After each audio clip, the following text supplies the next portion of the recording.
สถานีวิทยุกระจายเสียงแห่งประเทศไทยจังหวัดเชียงใหม่ AM 1476 กิโลเฮิรตซ์สถานีวิทยุภาคภาษาชาติพันธุ์แห่งเดียวในประเทศไทยที่มีความทันสมัยเชื่อถือได้สร้างอัตลักษณ์กลุ่มชาติพันธุ์สู่สากล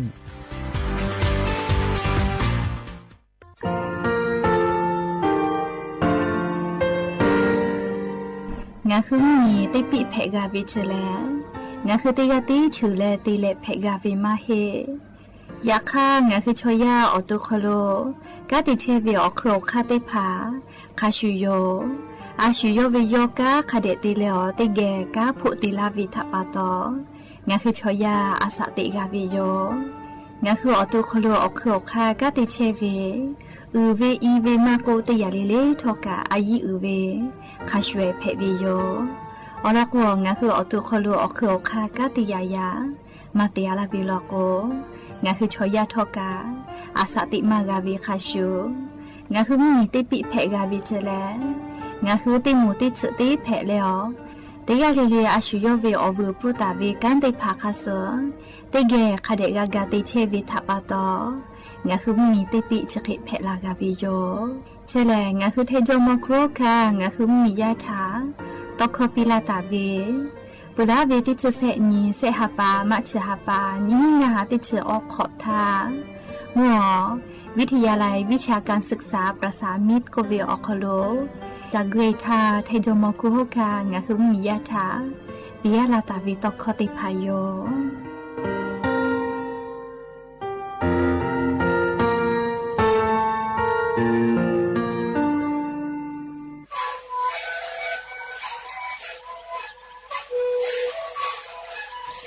คือมันคือยาแก้เชื้อเวออกเข้าชิลแล้วหัวข้อต่อหัวออกตีจังหวัดที่ไหนAM นาบาเตที่โอหาสิบกิโลเฮิรตซ์ลิงเลงหลอกเอาพ่อออกยาแก้เชื้อได้มาเลยดูแลได้ชิ้นมาเลยแล้วถูกเวออกยาที่มาเลยที่แต่แล้วเข้ามาชาพยาลิงเลแล้วหัวข้อก็เชื้อเวและงานแล้วหัวข้อก็เชื้อสมานในพระโบเมดิโจ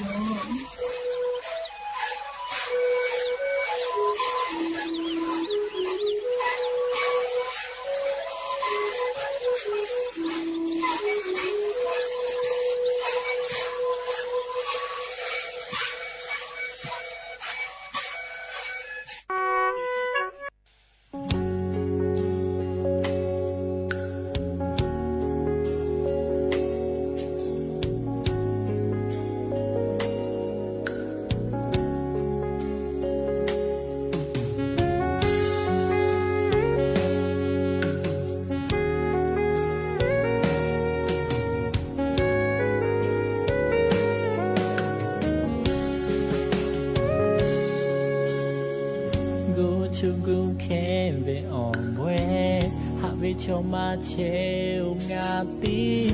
ho khá sơ ba cây về ngà về giữa ma lệ cứ mà cho cái cả già bi bố đã tên nhị phu mò từ bố đó mò ghi tên lấy đó là gà xì và ta lên à tê ta lao na si tua khoa cho lo cô nhà si ga mà chơi về ổn nhỉ ngã đi cho gu khe yo còn nhà bữa cả thà lâu ta cả na ô bố cho cứ má mơ nó khá lo gạo lên nó khá lo gạo thô cả đi khó ấy chỉ cả bộ ngã ghé còn là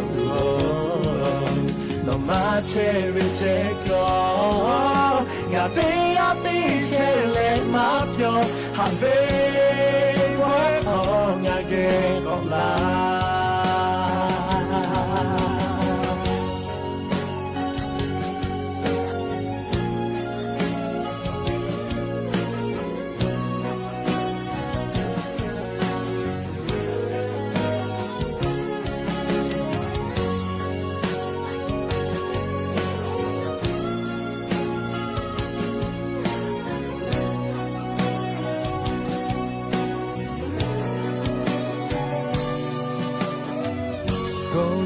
ကိုခဲပဲအောင်ပွဲ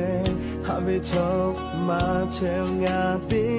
မူဟခဆပါကိုင်ပဲငါပဲစမလေကမချောကိုင်ကညာပီမိုနာတင်းညဖူမောတူပိုဒေါ်မောင်ရတဲ့လဲဒေါ်လောကရှိဘာသာလဲနာ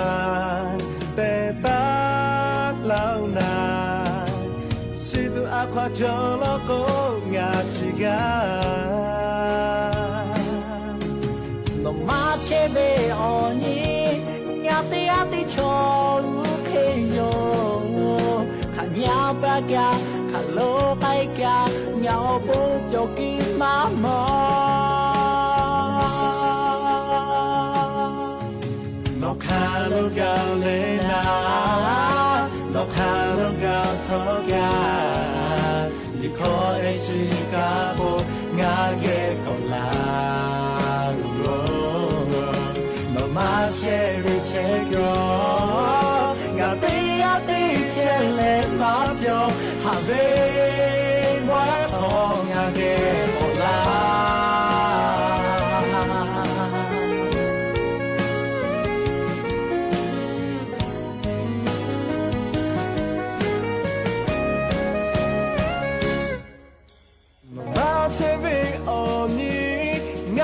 ที่โชกุเขยขันยาปะกะขันโลไปกะเงาปูบยกิมามอ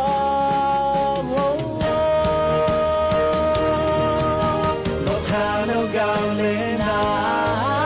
โลคาโลกาทอกาลิขอเอชิกาโบงานเย็บปอลามาเชริเชกยองาตีอาตีเชเลมาโยฮาเวไว้หองาเกโตลา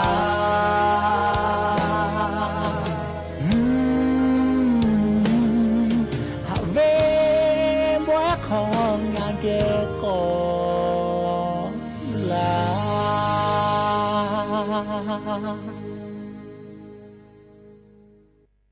อบูดาจาวิโย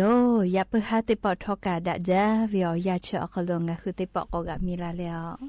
จูเป้าปาโลเชตาวิโอวิโอเนียละหุยาติพัทะติแกอคอกะเกาะกะดักอิเชวิทะปะตออลอเปติกาลิเลทะตะอุยอยาวิโอคโลละเซจาเลอรายกาอบูดาจากวิโอคโลหะยูลาวิโยแมหาวิโอวิโอนี่ละหุยากับพ่อเชพอโลเชตาเวคาคิเพเชเลติกาลิลิกาจาเมโดเมเมกาเมฮาเลโดซาเทอลีนาชุดเจวิโอยาคโลทอกานี่คือไทมิงเกอคโลแลมมุกะวิโอยาปืลาพ่อเชอวิแม่มุกะวิโอยาปือลอกแลมุกูวิโอยากอลุอิตุโย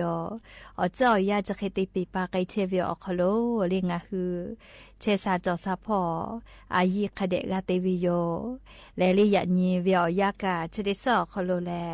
สเปเซนียะนีแลนิฮาปาฟิฟาริฮาปาคโลยะนินชุขอนียะนีแลลันเพวิโยและจะขอโทษกันนี้ฮีนี่ชงาขอสุขอหาวิววิวเนี่ยรักหุยติพาวแต่ฮาเลลีวิวยาฮินาริควายตาแล้วก็นาริทักขกายแต่ฮาเลลีงาคือรักหุคอต่อไกเชวิโยแมมวิทยุเรดิโอพอ AM ติฮิวออฮาสติกกิโลเฮิร์ตติไลพองาคือรักหุคอรายการอบุดาจาต่อไกเชวิโยแมปุตตะเลกานิพติพอ Facebook Fanpage สวทเชียงใหม่ AM 1476พอกาไลฟ์สดติดต่อไกเชวิโยมขอวิเอาเนียราหุยาติภาข้าพ่อซาพ่อจกอุพ่อพอนาเลอติแกลาหุคอพอนาเลอโอกาปิดักไกเพวิโยมแล้วอย่าไปหาวิอยากะยูเวลาตาวิมมีพ่อวิซาตาอลอติพาทอกาไลรอยูเวลาตาวิโยแม่จะได้คืออลอเปเตลอติแกยูเวลาและเกามาดักไอจูเวแลอย่ายิงอะคือมีอคโลแพกไอเชเวอเจ้ายามุชามุยิมกะมุหอพ่อจ้านดะเวซาตาอลอติพาทาอลองอะคือติแกยูเวลาและกาดะเจดักไอจูโยแม่ เจจอปากกรมตุนิยมวิทยาพ่อยคือชาญีแต่นี้แล้วซาตาปิลาตาวิแลนี่คือไทมิงกอคโลกายะนี้นี่ชุกอนตาแล้วเสหปามาจาปาหปาสุเสนิขะไกแลมุยีติพายอลาแลเลเลเวอซาติพาก็ตะลากิตุโยจิแม่ยานิงะคือไทยมุมยอนาติต่อพ่อแลมุยีติฮาเวียติเชเปเซเจมาเอาเวมัวจังหวัดพะเยาจังหวัดน่านแล้วจังหวัดเพชรบุรีติต่อพ่อเจติจิแม่เฮกวอลินวิทยาธาภาคอีสานพ่อนี่เชเปเซเลมุนีต่อพ่อมาจอไทยมีกอฮอติต่อพ่อเซชเปเซตาเลออชเปเซจอเฮลอแม่กุทิพอกามุยีมาจอเตปอแลมุชัดเลฮอจอฮโมเวอซาติผากาติลุลาไกตุโยแม่กูเฮเลฟาตาจอเวเลลิงะฮือเกาซาคเดจอเลอจอยากาสเพตอลาเวอเจติผาทานี่คือตอดะเลอปูกากาไกตุติกาเลลิกาโอเกาซาคเดจอเลอานาทะตอดะกาตุออโปอาชุยอตุทาลีคเดญหาซาจาตุอบูจอเวอเจติพาเลขเดนจะแม่เลขเตเลจาวิดอวิอคโลกาสติติแม่มุกุวิอยาฮอวิอยาเลวุปีนาเวอากาลูเววุปิอนิเตเวอานาเลเตเลกาปุจักอปเวลาเวไคโรอานากาเจและเลชดิคกกอตุจาเวจเยลูอานาติพาทกางะหุมิยาเกวกาทิแปนดักไอเชวิโลจิแม่เฮกวาโอ้จะได้เจ้าเวียยาจะเย็นนะกูไขไกลเลยเมื่อมาในปื้อกูมาเรียจะเวแค่เลยได้พาอีเจ้าเวตี世界世界เลยจะเย็นนะเวได้พาแล้วก็ตี世界ที่กามาเฮตีฮาพากาลีจะเย็นนะเวเฮก็จะได้คือจะเย็นนะเวเลยออโต้เลยฮอนาชื่อนาแพวิจิแม่เรียฮอนาชื่อนาแพวิเรียเมาวิอุเคแพวิแลจะเยลูอานาจีอยากให้จะเยอานา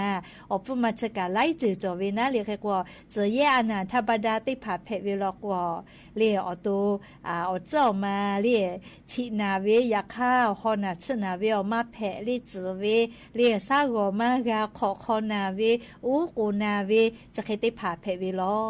จิแม่เรียจะเยอานาชกาตาจะถาเปะกูแม่ลีจะได้คือจะย่านากาเกาะจาแม่ชอกาสมาเจ้าลอจะขอเปล่าอานาถตอดาเลฝาพ่อกาติเชเวมอสาลากุติผาซาตาปิลาตาเวคาสนิเวลโกลีจะขอเปล่าเตฮาปาจานาวริฮาปาเตเวลาและนิฮาปาฟิฟาริฮาปาเวออยาชอคโลงาคือไทมิกอคโลเลมมียาติผาเจเยลูอานาเพเวเตเซมือเตฮีหันจะขอกาเกาเจเลจะเยลูอานาจะกาตาทับเปลอแม่ใครเตเลจะเยลูอานาเพเลชอเซเวียเตชนิกาเกาเจมาเวยาเอยาเนอาสางาขอตาเลก็ขอวิติมูชัวเกเพมาจาลอ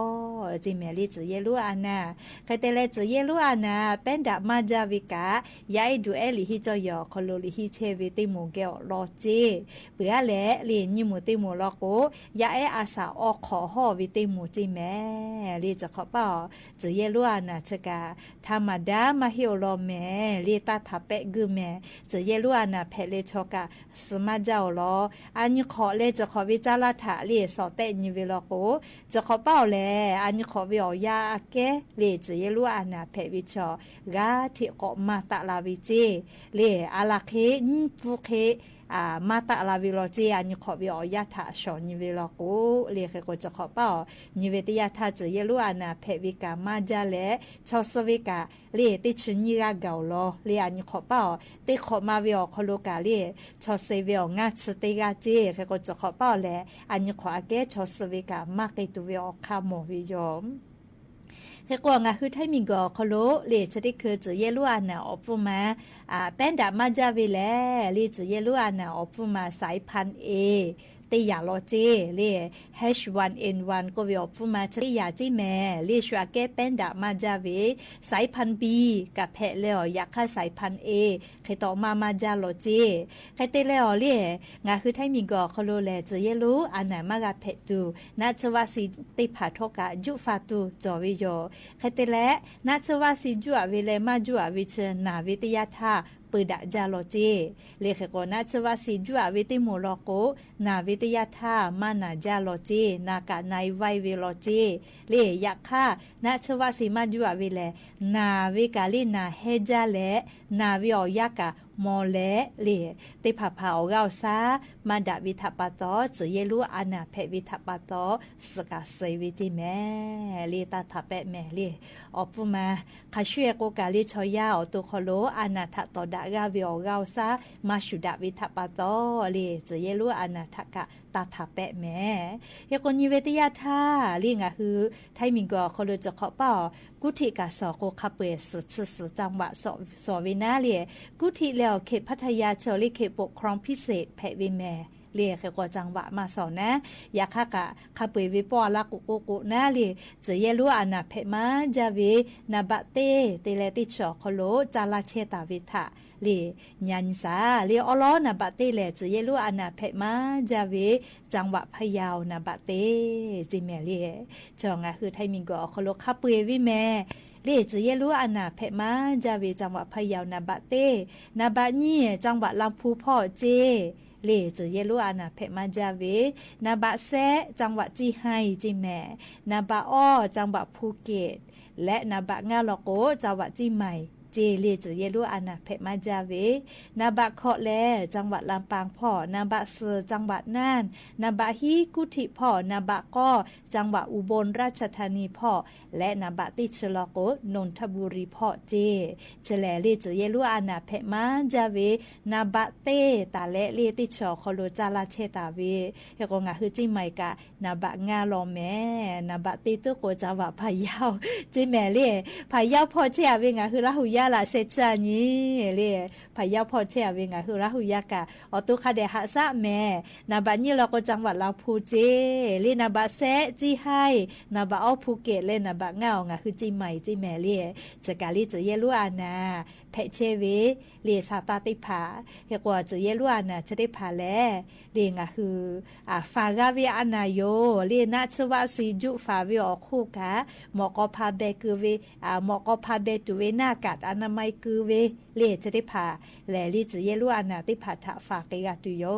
เลเฮกงะคือเตกาเลกะตาทะเปกุแต่โคแลเลอลอซาตาจะได้ผากะยูเวลาเลงะคือราหุยาติผาทะทูจลาวิโยเลอลอก็จะเยลูอานาจะได้คือแป้นดาวิมาจาเลนาวิชอกะอเซกาพะเกาลอเลขเตและจะเยลูอานาเพเลชอเซวิกะติชนิกาเกาเจแต่ก็แลลิงะหึมเมียวคโลเวซาตาอลอติพะอยู่เวลาแลเลอวิอเนี่ยละหุยาติพะทะอลอซาตาติพะจะเคกาลาวิโยแมก็จะแลเลติลอติแกก็นาสิแม่เลอวิอเนี่ยละหุยาติพะก็จ้าเลกาจันโตกาจาฮิโตเวลุแม่จืวิชกะก็จ้าแม่ลอกว่าอะโลลุแม่ทีดาวิจิกุมาอะโลก็จ้าสำนักประชาสัมพันธ์จังหวัดเลปราจีนบุรีพ่ออลอซาตาปิลาเวแลเลชะดิคือเวอยาลุแม่จืแลเลกาจันนิลาเวนะเลคณะศึกษาดูงามพรเจริญก็วิเจเลลุแม่ฟุใบวิจิกุมาปโทชอกะสกาสมาแลนากานามาจาลอยาเศร้ากาเลงะหึมเมียวคโลเวนายกรัฐมนตรีนางสาวแพนทองทาชินวัตรกาลีโยเวทวิตเตอร์พ่อลีโยเวอินสตาแกรมพ่อเฟซบุ๊กพ่อลิบุตาและกูเวเลยกกันยิมาลูจ้าเจเคก็จะได้คือลูแม่ลูเคียวพ่อจ้าดานิหาซากาเตปาเตผาเรียอลอชะทะคเดกะฉันจะตุโยเจเรียหมอทอกามาดะเลเยเวลกูแลเรียอายิเตตุโยเจเรียเคก็จะได้คือเวียยาเรียนิเวตยาธาชอเซเวเลชอยาสนาเวจาลาเมเลชอเซเวติชฮิกาเกาจิเมเลลูเมชอคโลกาจันตุฮีเวเลชอจาเวติผานะเลเฮโกนาเวอเซสติกาเจเลชอติชฮิกาเวยาสนาเวจาลานะเลชอโซเวเฮโกจะได้คือเตกาก็เซวิเจนะชยอคโลเฉลเลคณะศึกษาดูงามพรเจริญเลจังหวัดบึงกาพ่อวิเจเลลูเมฟุบายวิเจกุมาอะโลชอกาสจาโลเมอวิอเนี่ยละหุยาติพาโอติชฮิกาจิเมลิชอเซเวเฮโกลูเมชเวอคโลกาลิชอจมาวิโลเมคาเปเลชอจาวิชออชโกกาเจกุมาเล ลาจะละฮาลุเมฟุบากอเตียวไซเวติชฮิกานาเลนะเชยอคโลกันเชวิโอเซชติกาเจเรียกก็ชอสาวิจาลาติผาตุโกโตเราลอเรียอเมติผากาโตเรานะติชฮิกาเรียยาเนชโมกาจอลอเรียอะโลหักกะจาเรียกาจันตุฮิวิชกาดอนยากาลอแม่เรียลุแม่จะเกตาวิดามาดาวิกาคเดชันจอลอลีลือเลกาลุแม่กะปาชติผาซมือมากาจูตูเรียเอากาซาคาเดหล่อและเรียกาเจหล่อวิชอติผากาเพวิโยวิกุนะคือพ่อกากะเกวิลโกเรียลือเลกาญาณิเวตยาธาเรียชอชมามาจาวิเลลูเมกาปาทอกาเรียย่อตุย่อคาเดกาญิเวโยเรียชติคือชอเซเวติชิฮิกาเจญิมาลูลอลอเวซาตาลอโยลิยาซอนะซาตาตอลาตาวิกาเฮโกมาฟมาเพกาวิโยเรียอุปติเหตุโกวิอเจติผาชอก็จาวิโยอาชุกาโนกางากามาฟมาเพกายาคาทอเพลาวิตยาธาลินมากาตาวิโยหรือเลกามากาเพตูเรียงาคือเยเชเวจักคือจักค่ามอทอกาบิลิติพาอามีติพาเรียคาเดกาเชนิเวกากายอเรียมุฮอจอมาจอออกแขแลมาเลเวปายาเกาเวเรียนามาเครื่องติพากาเรียอยาเปือละกูกาปาเวเรียกกัวมอทอกากาปาชอกาบุปื้อวิอเจติพามากาจามากาดอวึกือพ่อกาเกจอวิลโกกากากาเกจอวิลโกกะมเผือวิอยาซมึคาเดกากากาคาเดกาเจวิโยติปอปอเรียงาฮือกากาเกวิจาวิทยาทายากอกะทีเตโกวุสอนิญโกเมวิกาเลกะเวเลซมึไกลาวิแม่ซมึไกลิเชก็บลิซนะแจกเลกาฟุบาไกลาเวเลเคโกชกาลุเมฟุบายเวนะอคอนอลุเชตาวิอวิอนีเลชอติภาคมานิมาลุเลซาตาเชติภาทอกามาฟูมาเพจกาเวอเจติพายโยเฮโกชติคือลิงาหุมยอคโลอจุยารัฐบากะโคกาเวนะเลชอสาเวติกาเวียงาเซเดกาปิไกตุโยเจเลรองนายกรัฐมนตรีเลในอนุทินยกเวลุเมฟุบายและเซวิชอติผาถาเรียติกาเวียงาเซกาปิไกตุโยเจเฮกว่าวุสพอแลกาจันฮิโตเวกาคาเดดอนนี่แม่ลิก็จาลีเฮก็จะกาอยู่เวลาแล้วเวียวนี่ราหุยาติผาถาอลอซาตากาลาวิโยและอย่าเพิ่งหาติปอชิดากระดาษตัวเวอลอซาตาติผาจะใครไม่จะได้โยแม่ลูลาเลกากาพอนาเลอโอกาปิลาเชเวติกาเลเลกาอบูจาแม่ติกาเลเลซุแม่กาแม่เชซาจอซาฮาเลดอซาปิแม่อบูจาเส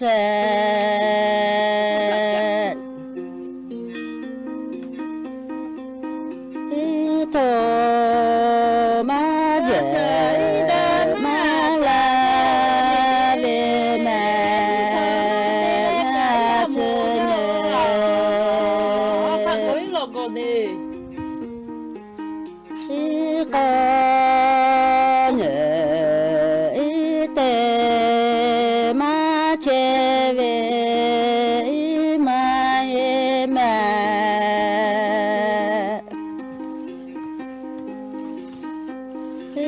งา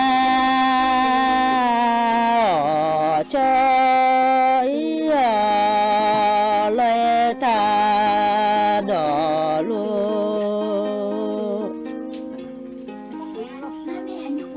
เตเกกามาโอดอดาเลดอจอ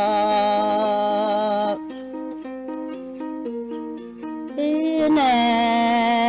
มาชาเลงาเกสเสมือมาเวเดงาเนอชอยเลโอ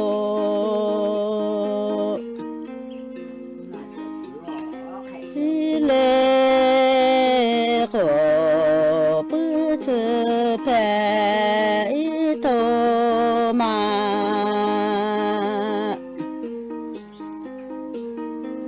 เดมา tai go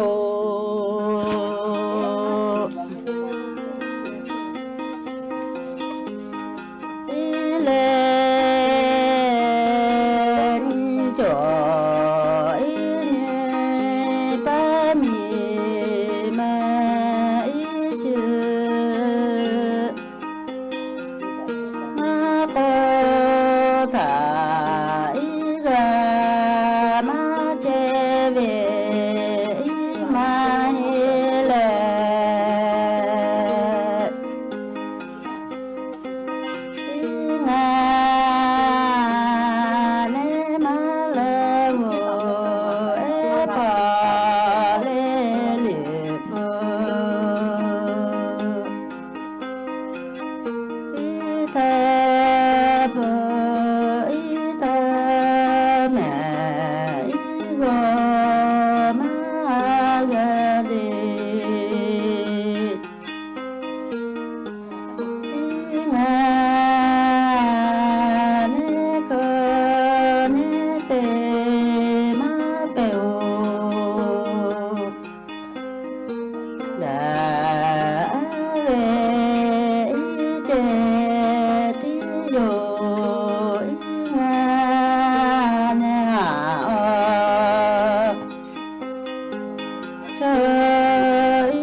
สถานีวิทยุกระจายเสียงแห่งประเทศไทยและเครือข่ายทั่วประเทศเสนอข่าวต้นชั่วโมง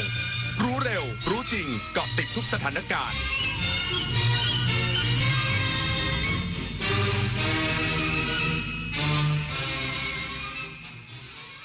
รับฟังข่าวต้นชั่วโมง 21 นาฬิกากับผมบุญมาศรีหมาดครับคณะกรรมการนโยบายและบริหารข้าวแห่งชาติเห็นชอบจ่ายเงินชดเชยเกษตรกรโดยตรงไร่ละ 1,000 บาทคนละไม่เกิน10ไร่วงเงินประมาณกว่า 2,800 ล้านบาทอีกสักครู่กลับมาติดตามรายละเอียดครับ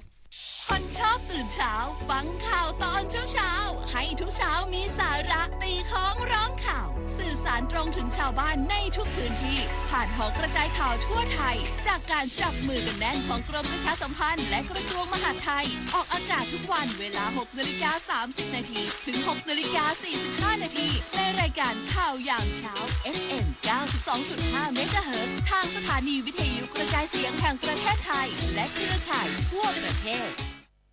วันจันทร์สีส้มอังคารสีแดงพุธสีส้มพฤหัสสีแดงศุกร์สีส้มส้มเริ่มส่งผลต่อสุขภาพแดงมีผลต่อสุขภาพปอดเราไม่ปลอดภัยแล้วหายใจ1วันเทียบเท่ากับการสูบบุหรี่4 มวนเพิ่มความเสี่ยงมะเร็งปอด 1.4 เท่างดเผางดจุดธูปหมั่นเช็คสภาพรถเพื่อลดควันและไม่ลืมสวมหน้ากากอนามัยป้องกันฝุ่นก่อนออกจากบ้านเช็คค่าฝุ่นที่ Air4 Thai แอปพลิเคชันกรมควบคุมมลพิษของหลวงไม่ใช่ของเราของหลวงไม่ใช่ของเราเงินหลวงรถหลวงวัสดุครุภัณฑ์หลวงคนหลวงการจะใช้ทรัพย์สินของรัฐหรือทรัพยากรของรัฐได้ต้องมีวัตถุประสงค์เป็นไปเพื่อประโยชน์สาธารณะเป็นหลักเท่านั้นเพราะของหลวงไม่ใช่ของเราหากนำไปใช้ส่วนตัวมีโทษจำคุกได้ของหลวงไม่ใช่ของเราท่องเอาไว้ของหลวงไม่ใช่ของเรา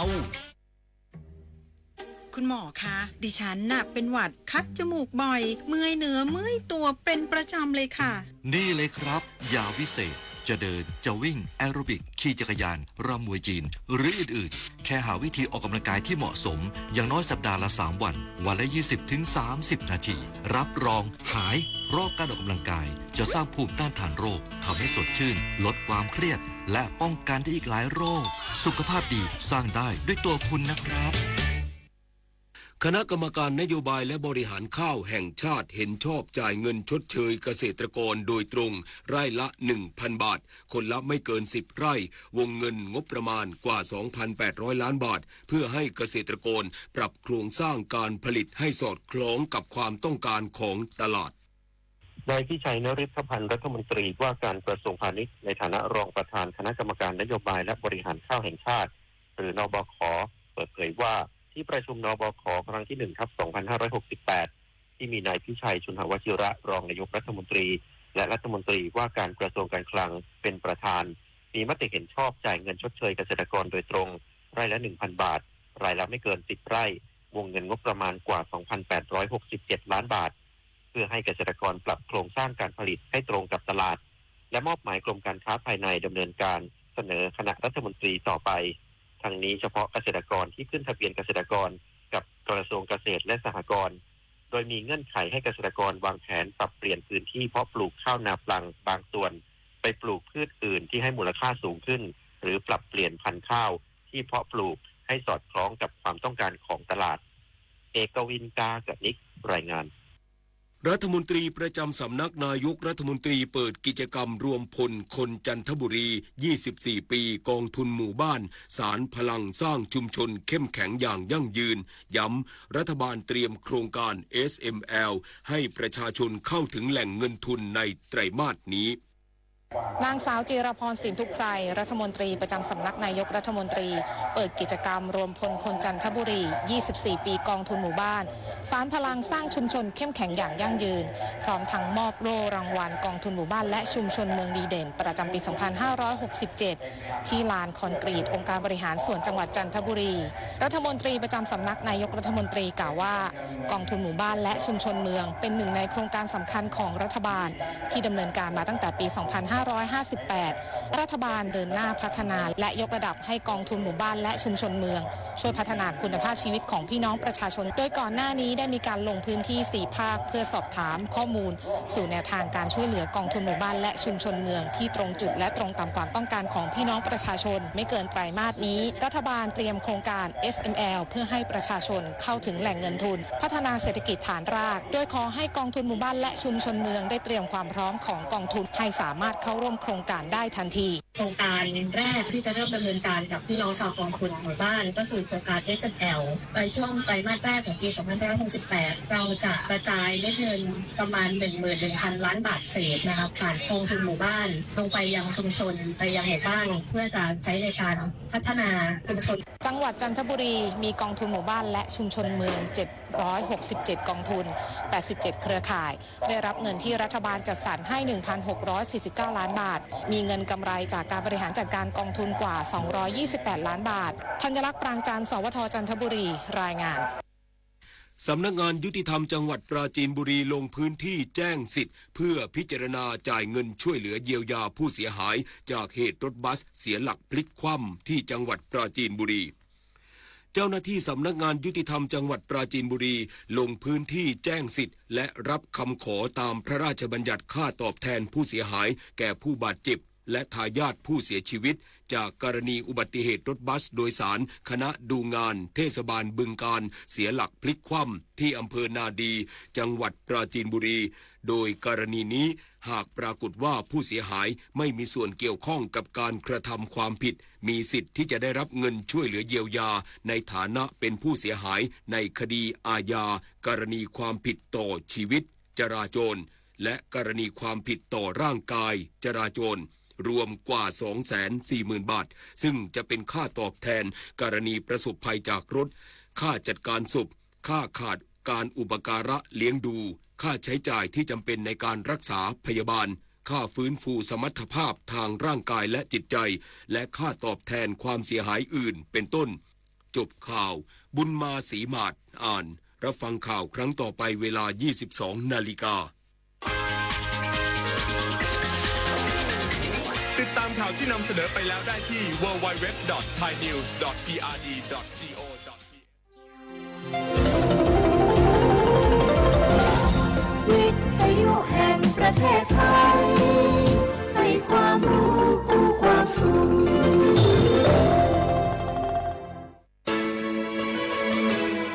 สถานีวิทยุกระจายเสียงแห่งประเทศไทยจังหวัดเชียงใหม่ AM 1476 กิโลเฮิรตซ์สถานีวิทยุภาคภาษาชาติพันธุ์แห่งเดียวในประเทศไทยที่มีความทันสมัยเชื่อถือได้สร้างอัตลักษณ์กลุ่มชาติพันธุ์สู่สากล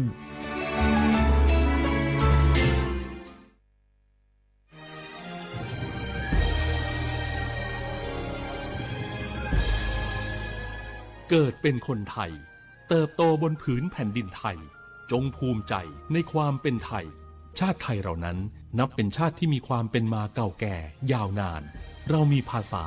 วัฒนธรรมและมีสิ่งต่างๆที่เป็นเอกลักษณ์ให้เราได้ภาคภูมิใจในความเป็นคนไทยเราควรเห็นคุณค่าและมีความรักชาติหวงแหนแผ่นดินอันเป็นมรดกของบรรพชนร่วมภาคภูมิใจในความเป็นไทยโดยสำนักประชาสัมพันธ์เขต 3 กรมประชาสัมพันธ์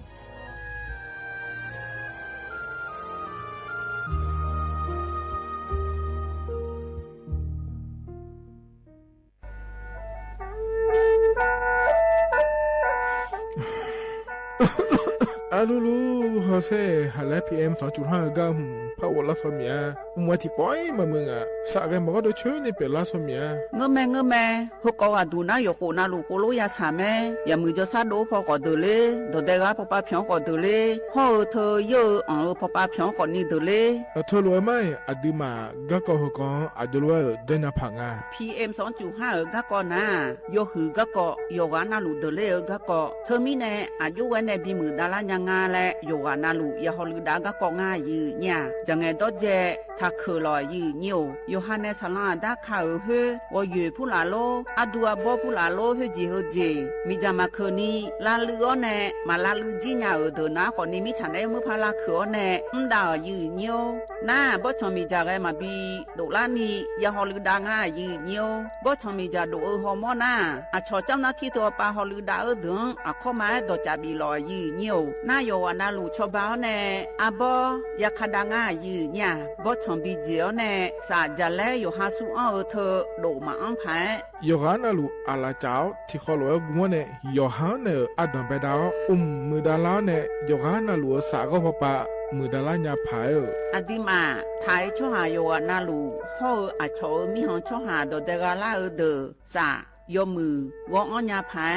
ยอลอบิโลและยอนาลูตะกอลวยยาฮอลือดาง่ายยีเนียวเฮกันนิยอนดอกบดาบ้านแน่สำนักประชาสัมพันธ์เขต 3 กรมประชาสัมพันธ์พอปาแน่จาการแน่งา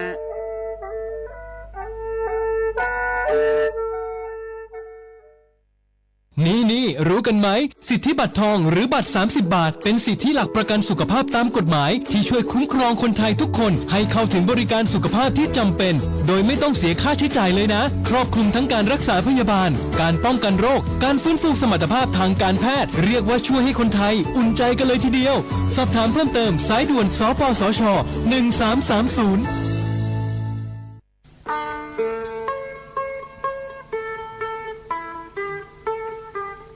จังหวัดเชียงใหม่พอปานแน่อย่างล่าได้ช่วหาโยอานาลูตะกอลูกมอแน่บ่ชงมีจาทักคือเดโยฮาแน่จังไงดอเจบิเจทักคือเดฉันลองอาดาพอปานแน่มีจาทักคือเด PM 2.5 เธอโยฮาสาวของอ่องแงมามึงงาเจสาหาเล่นนมเธอยืนโยจังหวัดเชียงใหม่พอปานแน่มีจาทักคือและที่เธอหนาขอนี้ว่าที่ติบาลาสีอดังเบลสีอันแน่วัดที่เชงาบาลาสีงาเสียงอาหุญีพังอายาตาโกเชเย่หงเกยทาเคและที่ทางอายืเนี่ยโยฮามีจามาเคยมาเรยังอาโถและดูนาขอนีเธอก็ระบบไฟดีและพูกาดอจาบีเลเจไงมาหน้าหานี้เคนาของไงปีอันแน่ผิวพอปาไงญีพังอายาตีเจจังหวัดเชียงใหม่พอปานาสาลาดาคาพอปาอยู่หามลือซาลือจีนาขอนี่มีจามาบีเคและพอลือดาลุมาเจเฮนาอยู่หูพอปาแกมีจาแกมาบีเคพายอยู่หาจอดูจอย่างแกมือดาลาญาพายเฮนานี่ชอบแผ่โอมยองเกินนี่บีมือดาลาญาพายพอลือดาลุมาเจยืเนี่ยมีจาเคช่องหาฮอร์โมนาดอจาบิเลญาแม่เจยืเนียวนากาสมบูนาขอนีจำยองงาซุมตีนีแย่จำยองแย่และเธอกาเงเลญาแม่เจพ่อตีวูตีเธอกาเงเลญาแม่เจอุจินางอมาแอนีอายืเนียว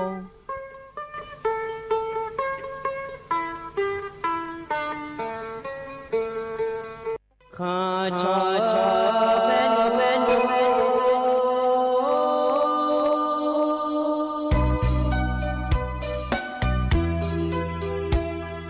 ร้านยี่จอปูเลงดอกทุยคาเบร้านยี่จอโมเลงดอกชอยคาเบชอพามาสิจอชาโล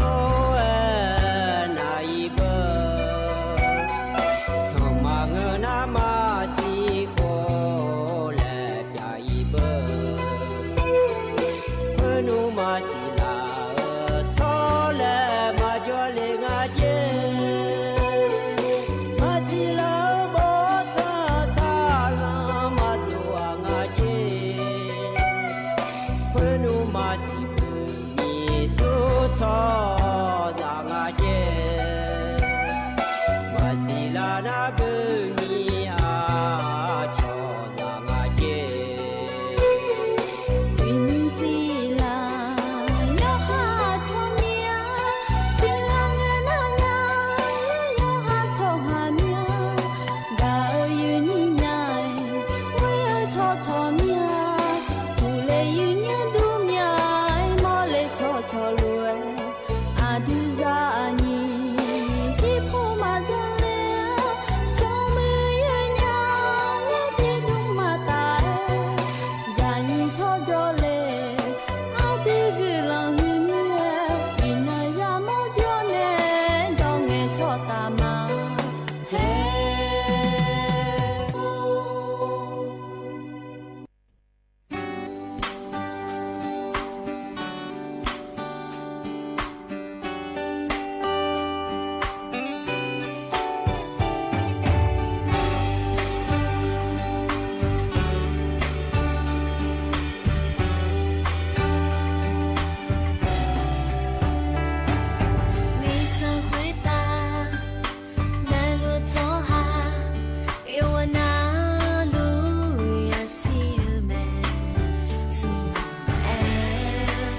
อุจิพออุดุธรรมเด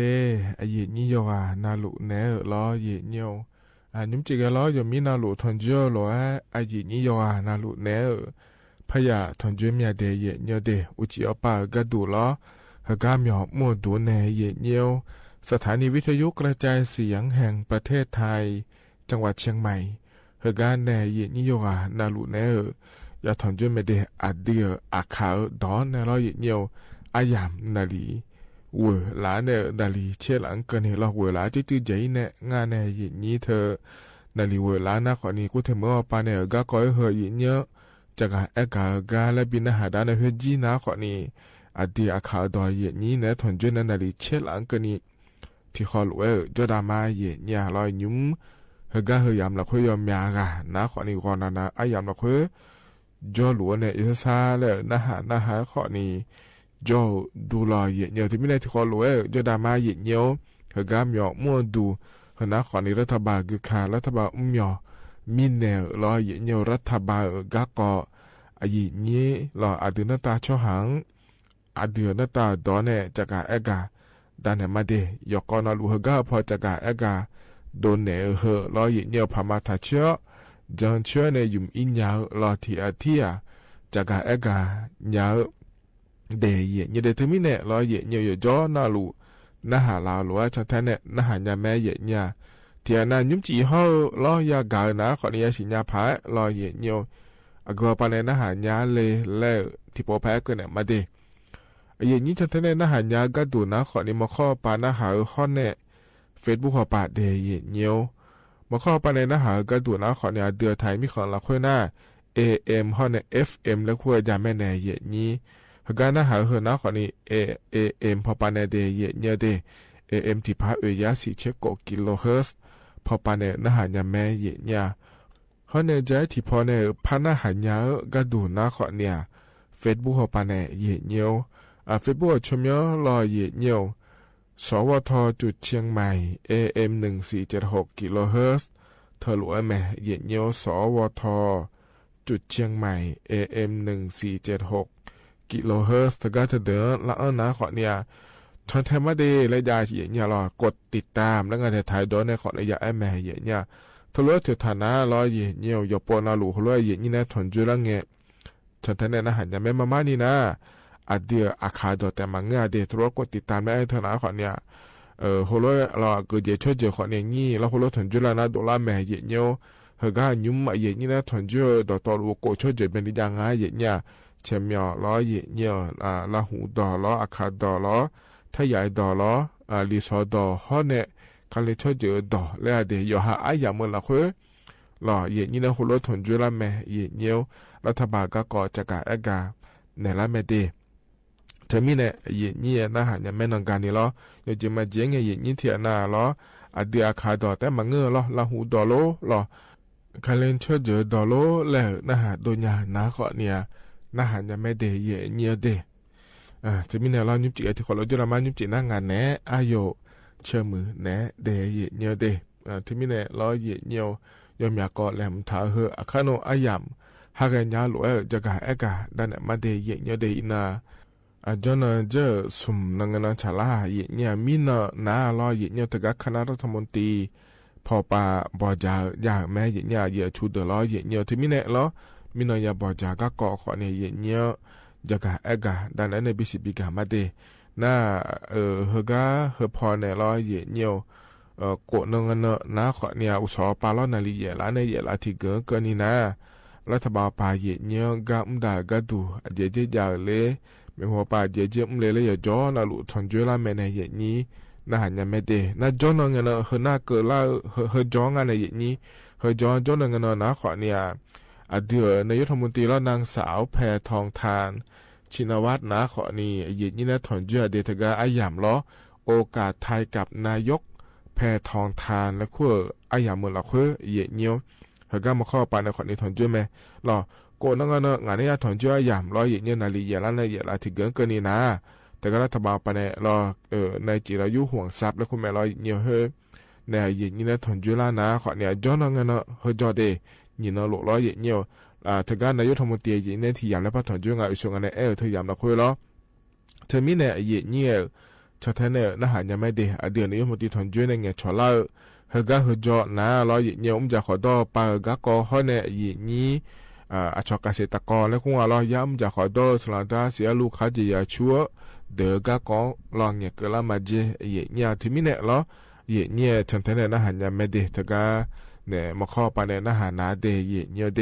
ยมยากอเลมถาจะมาเย็นเนี่ยขนมอายำฮักกันยาหลวยจะกะเอกาดันในบิสิบิกามาเดเธอมีเนี่ยเย็นนี้เฟซบุ๊กเขาปันเนี่ยน่าหาลัวนะรอเย็นเนี่ยกดไลค์กดแชร์แล้วเธอจะยังไม่ให้เย็นเนี่ยโยฮันเนี่ยรอเฟซบุ๊กปาชอถาเวยากาเกอพายเดและเย็นเนี่ยเดเฮกันเนี่ยนะเย็นเนี่ยอันเนาะจะไม่จะกะดันเนี่ยมาเย็นเนี่ยยุมจีเฮกาเย็นนี่นะถอนจั่วล้อเดืออาคาอันเนาะนะเย็นเนียวอินเนาะก็ดูนะขอเนี่ยคาลาทิเนาะฉลังเดเย็นเนียวเดบลาเฮสีซุมสีอาโคนาเซที่โคเย็นเนียวไทยอันนั้นอินาวันพุธอันนั้นนี่เชโกบลาเฮสีล้อเย็นเนียวกุมภาพันธ์อาโคนะขอเนี่ยนิพังายาโกเชเยเดเย็นเนียวเดก็ไม่จะการอะไรมีนาล้อโดยชาติบุ้งจะแม่นะฮะดามาหยีเนียว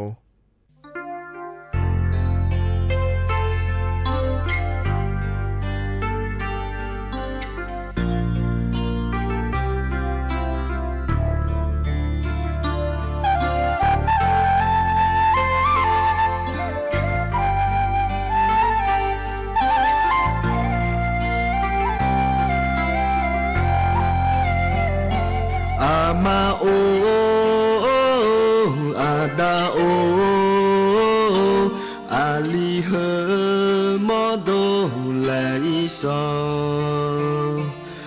sa ga mía mau sa ga mía đau mà ghe nhà ý nâng lệ ý sông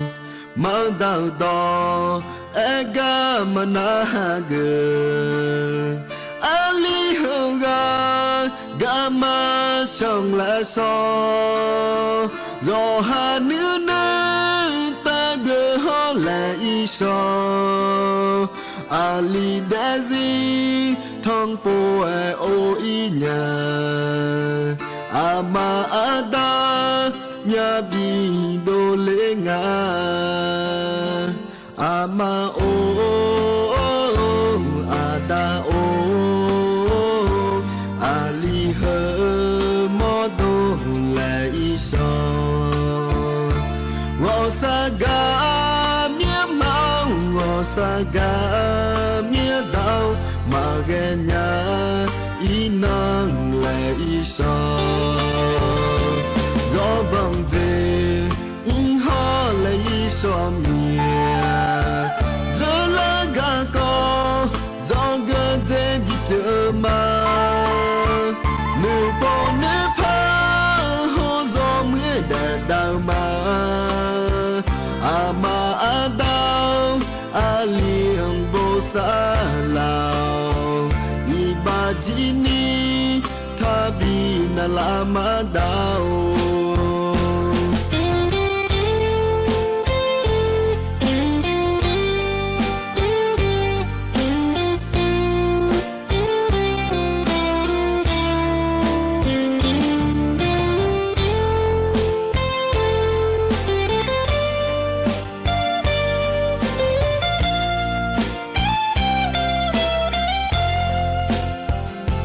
ama o ada o ali he mo do lai so wo sa ga mía mau wo sa ga mía đau mà ghe nhà ý nâng lai so mà đau đỏ e ga mà na gờ trong lẽ so do hà nữ nơi ta gỡ ho lệ ý so ali đã gì thong po e o i nhà ama ada nhà bi do le nga ama o ada o ali he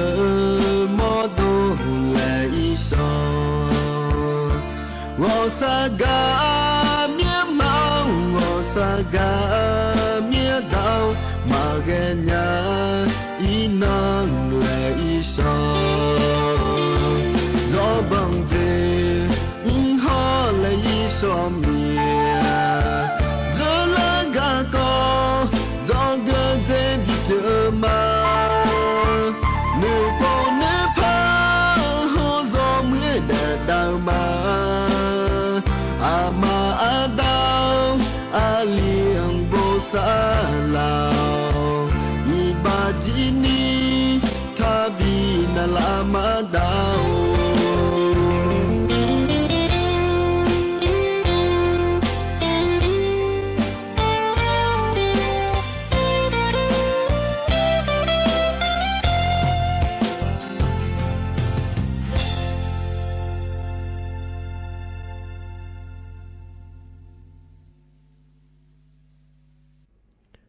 ธนาขอนี่ต่อชาลอยยิเนาะ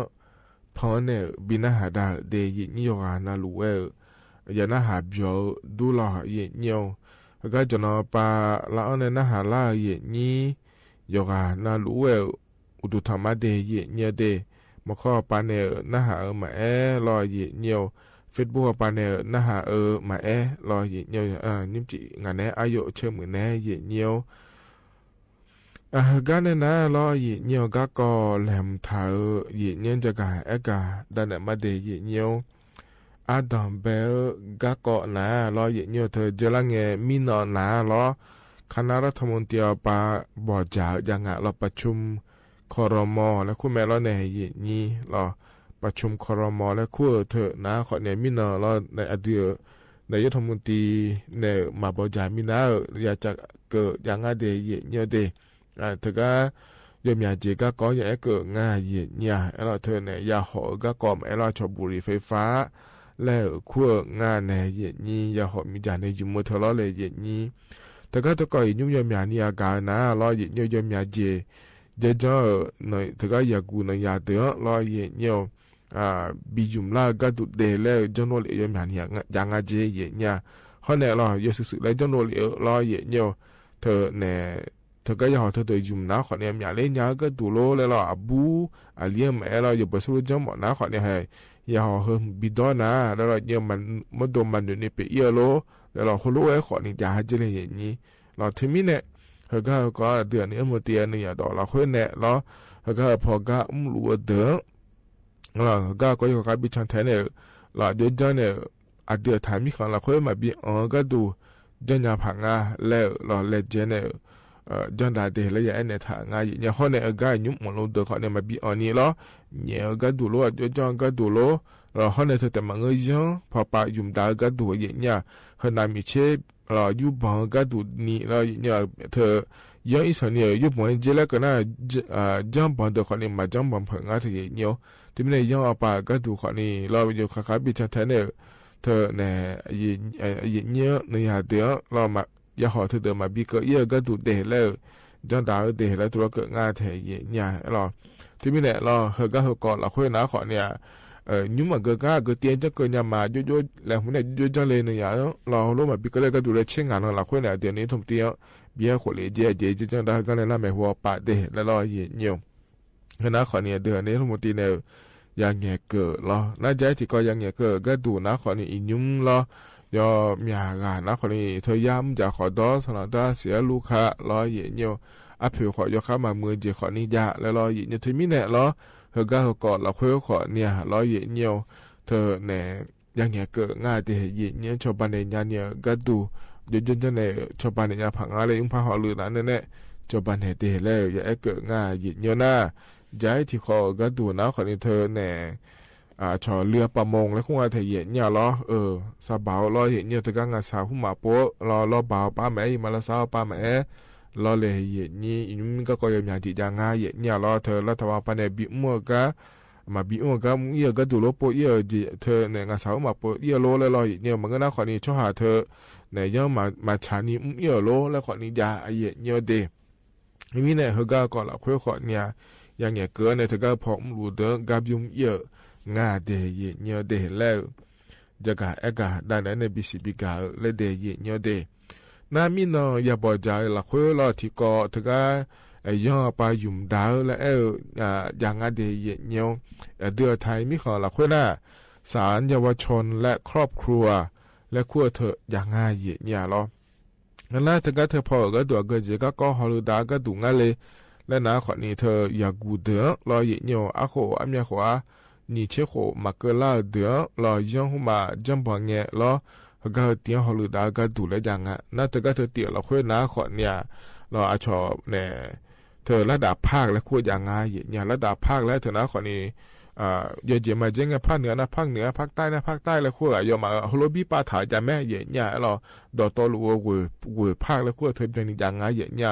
ไอ้ขอเนี่ยเฮ้ยเงี้ยเจริญเงี้ยนะเราเนี่ยอธิบดีเขาในรองอธิบดีผู้พิพากษาและคุยเธอก็เธอพอฮอลดามาจ้องอ่ะเดี๋ยวมาจังอ่ะเดี๋ยวเนี่ยเดี๋ยวเธอมีเนี่ยยุ่มเฮกันเนี่ยนะรอเนี่ยเธออธิบดีเขาในรองอธิบดีผู้พิพากษาระดับภาคและคุยเธอปีใหญ่เจกามัวปาหนามาเชเบมือดาลายาผาเดเลิกงานในนี้รอยุ่มนะขอเนี่ยเธอเนี่ยวิบากกุเทเมื่อเราคุยแต่อย่างง่ายเนี่ยอธิบดีผู้พิพากษาคดีเยาวชนกลางและคุยอย่างง่ายเดเนี่ยเดเธอก็เนี่ยที่แต่โจมีอะไรเนี่ยถ่ายมีคนเดินเนี่ยที่มีเนี่ยเราตัวโลกภาคนักวางงานในอย่างนี้เธอก็เธอพอเราบิชบาลาเนี่ยก็ที่ขอรู้ว่าบิมลาก็ดูเดและงานไทยเนี่ยเราเธอมีเนี่ยเฮนะขอเนี่ยอธิบดีรองอธิบดีผู้พิพากษาระดับภาคและขั้วเธอเรา ดอตลูเวผ้าละคุที่ผ้ากะทีกาแล้วบิดาเดแล้วบิดาหลงไล่เดแล้วทัวจากะเอกางาเดเยเนียวเด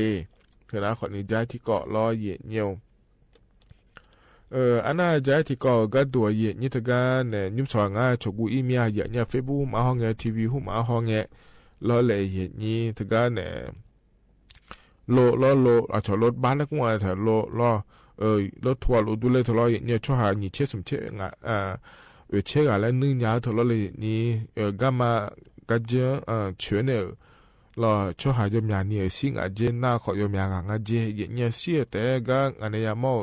รอรู้น่าขอเนี่ยเชื่อสิอ่ะง่ายเนี่ยเดน่าขอเนี่ยมยาเนี่ยง่ายเนี่ยก็เฮก็ละคุย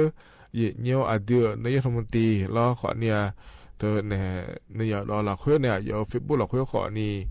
อย่าบอกอันถ่าง่ายเนี่ยเราเธออยู่มาโดนนะขอเนี่ยชอแสดงความเสียใจด้วยและเกิดง่าแถเนี่ยก็สักการละคุยเมียเดแล้วอย่าเกิดง่ารอเนี่ยทุเร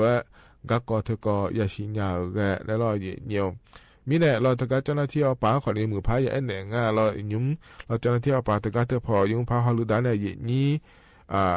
น่าเดินยมเมื่อชาวบ้านเนี่ยเดแล้วรอเนี่ยชี้เดือขอเนี่ยไปข้างคนนี้ทอกเนี่ยอีเดแล้วเราเลยนี่เราทีนี้เนี่ยเนี่ยก็หัวก่อนเอาคุยนะขอเนี่ยเดือนนี้ทั้งหมดตีกันแล้วตะการเธอพอฮาลุดาเลยยมือพายชดเชยขออีแล้วเนี่ยง่ายเนี่ยจีเนี่ยเปียกละก็ตุงะชอหาเนี่ยเปียกละงาโลก็จอกกามันเนี่ยเปียกงาโล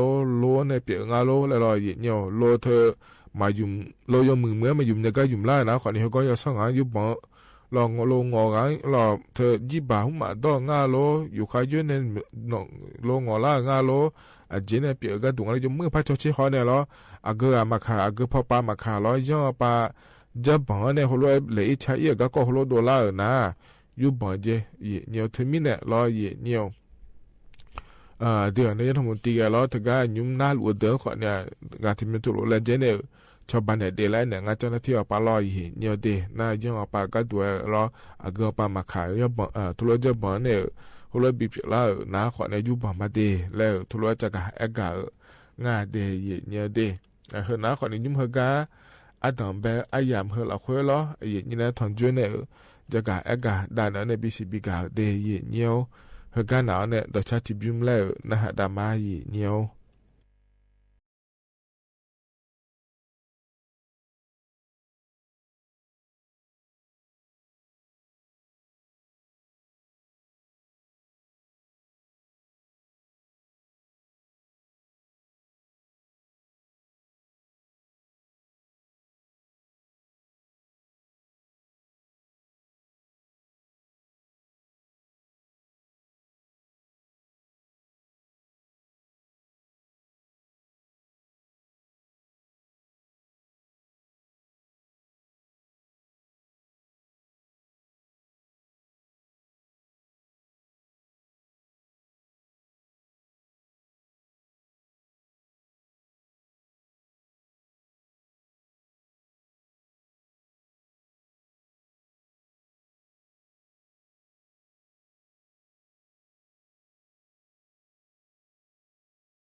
นี่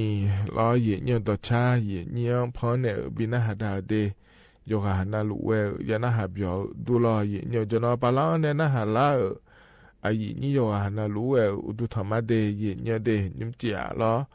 งานแหนอายุเชื่อมือแหนที่ขอลุเวจดามาเดเหยียดเงี้ยเดส่วนอันดับแบยามละคือขอเนี่ยลอยเงี้ยรัฐบาลไปบ่อเจ้าเนี่ยลอยให้จนดาก็ดูเลยและอยากจะการอากาศด้านไหนมาโยมอยากก็รออยู่ที่มิเนี่ยรออินนิมกาที่ก็พระเจ้าการอากาศด้านหลังเนี่ยเฮนะขอนี่เย็นนี้ถึงกับบัดทองยุ่มลัวเดอรอเย็นเนียวยุ่มถึงกับรัฐบาลปาล้อเลยเย็นนี้จะสามารถดูแลเงี้ยหัวยังเยี่ยมย้อนนี่ตัวมาสามารถเลยแล้วรอเนี่ยที่อานาเบอุดูน่าโลแล้วรอเลยเย็นนี้จะทอนยอโลเนี่ยนึกนั่งร้อยสนิมันนาลอยเนี่ยอินยมเดยเนี่ยเดอาเจสนิมันนาเช่นนี้เจียงก็เนี่ยเนี่ยถ้าก็หมอจุกอีมาสานีเนี่ยเด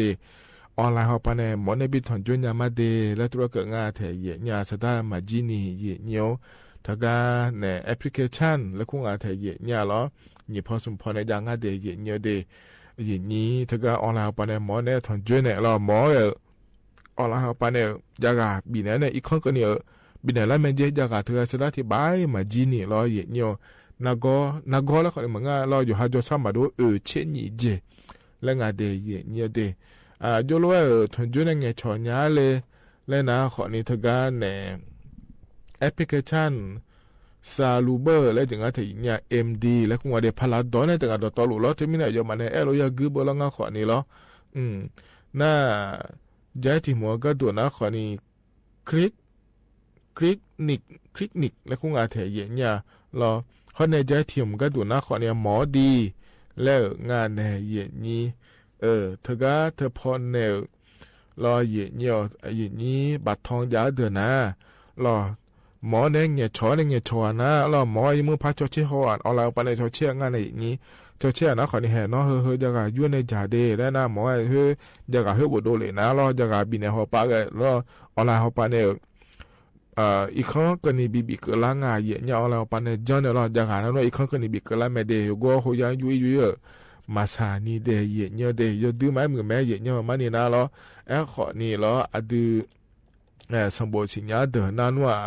เธอเนี่ยเธอก็เลยเนี่ยจอนอย่างง่ายเดสมบูรณ์มาสิญญาเดินนั่นสายอย่างยกขอเนี่ยหัวยังอย่าเอียงง่ายหรอเขารู้ย้อนดูหลังนะขอนี่แห่อีสานนี่มาหน้าเดินนะแล้วเลยเย็นนี้เธอหัวยังอีมาพยาศาลแล้วเขาก็ช่วยหาขอนี่ก็มาเข้ามามีนี่เป็นอ่ะเธอมีเนี่ยรอเย็นเดียวหัวยังปาขอเนี่ยเธอช่วยยังอีสานนี่หน้าเดือชาวบ้านเนี่ยละอายามยาดาละงานในอย่างนี้แล้วเขาก็หัวก็ดูนะขอเนี่ยไทยมีของเดินเนี่ยบิดอนยามาเดแล้วตัวก็งาเทเย็นเนี่ยรอเธอมีเนี่ยรอเย็นนี้สมบูรณ์สิญญาเนี่ยรอเย็นเนี่ยเธอก็ยูฮานากาจาเนี่ยรออินเทอร์เน็ตจานะขอนี่บัตรทองยามาเลยแล้วนะรอเธอก็แอปพลิเคชันอันเนี่ยเนี่ยเธอรอเย็นยุ่งซุ่มเธออากมขอนี่ก็ยามาเดเย็นเนี่ยเดเลยเนี่ยรอมอเนี่ยถอนจุมาเดแล้วเธอนะขอนี่เขาก็โดนละงาเย็นเนี่ยเธอรู้จังยามาเดเย็นเนี่ยเดแล้วจะกะเอกาด้านนั้นเนี่ยบีซีบีกาเลเดยเนี่ยเดเฮนะขอนี่ใจที่เกาะลอยเนี่ยอาศัยเยอะนิ่มเจียกายเนี่ยนะถอนจ้อยอย่างพวกเราคือเราจะกะเอกาด้านนั้นเนี่ยบีซีบีกาเฮนะขอนี่จะละเงี้ยรัฐบาลไปนี่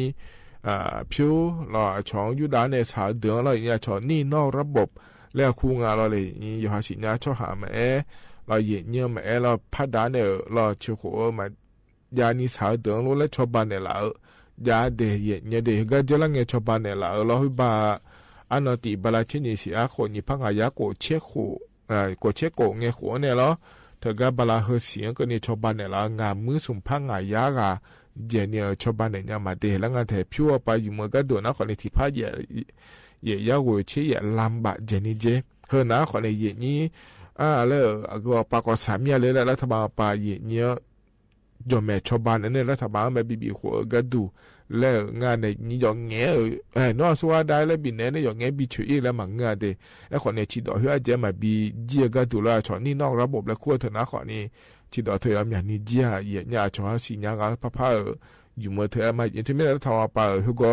จะไม่พิพิธเยอะเนี่ยเราได้ทำป่าไปชิโขก็ดูเดลจังโดงานในอย่างนี้เราหน้าเธอแต่มาเงอะเดี๋ยวน้ำจากขอดอเมียเลยอยู่ห่าอยู่ห่าหมดยาหมอเมียเลยไอ้คนเนี่ยพิวป่าฐานยาเลยแล้วน้าคนเนี่ยเธอก็จะพอบีพัดดาเนี่ยบียุ่มเอี่ยก็ดูบีจังอินยาก็ดูแล้วสินเที่ยวฟิโก้ไฟแนนซ์และขั้วเธอบียาหล่ายาแถอย่างเนี่ยเธอก็ถ้าก่อนเราคุยนะคนนี้ยุ่มชาวบ้านเนี่ยที่พัทยาแต่ช่วยอยู่หางก็เนี่ยชาวบ้านในยามมาเดแล้วตัวก็ง่ายแถอย่างเด็กที่ไม่ได้คนนะคนนี้แห่เจริญเงี้ยอีนังกันนี่ไม่หูกันนี่รัฐบาลไปยิ่งพิวปาลัวเดินโลแต่ก็ชนที่อยู่ได้เดินโลเลยยิ่งจะในชาวบ้านในยามพักอะไรเล่นจังดาราเนี่ยชาวบ้านเดียร์เด็กที่ก็รัฐบาลไปเขาเนี่ยธนาคารออมสินทกสและทกศว่ากุมเนี่ยจังดางานเดียร์ก็เห็นนะเดียร์เด็กน่าก่อนเนี่ยต่อหลุดล้อนิ่มเจียกายิ่งนะทอนจวนเนี่ยจะกาเอกาดานในบิสิบิกาเดียร์เฮกันหนาวเนี่ยหรอโดยใช้ทิบยุ่มแล้วพนักหัดดามาเยี่ยว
ธนาคารนี่ต่อชาใจที่บิมล้อเหยียเงียวเพราะในบินอาหารดาวล้อ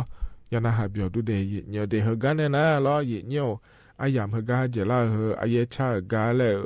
บินอาหารดาวมาเดอายามจีนาขอเนี่ยก็อิมาเหยียเงียวอุจิอยู่เมื่อเดียคันนึงสอนราคาเชตานี่ทุลาเนี่ยล้องานแน่อายเชมือแน่นาลี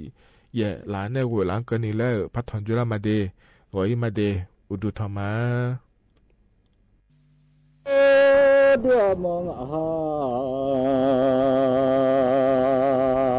ที่มาอย่าง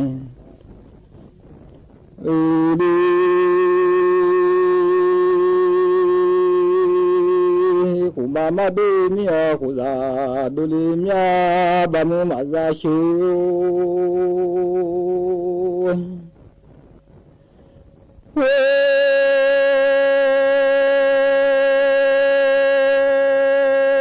mia tam ado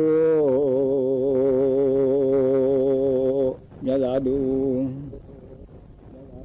limia Kodolila adu masi lilo mian ngabam mashuza mumi khamau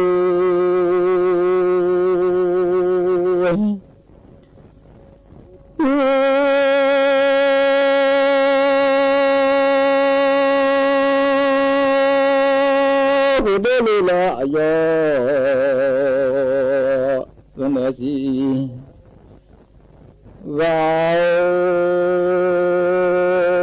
Mya nulila adu masi au mya ku chenu lo jasung ke bana ngatsung ti ozona daola mu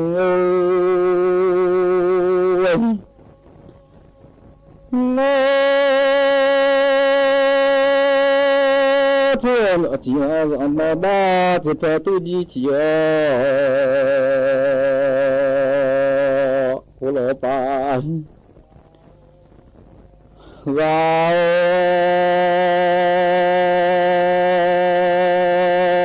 Kudulila adu basi liya kudulila ayozana siga o muti kumadu nya majami amu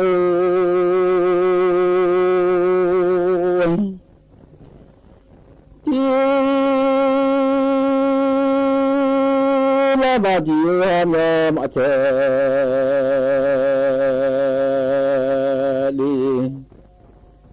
la mia la min cho do dunima to chia yo lo me ba dunima bo chia lu no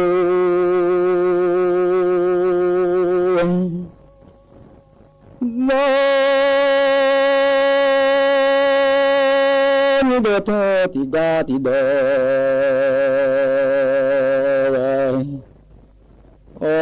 bất chân sợ là thì ga ti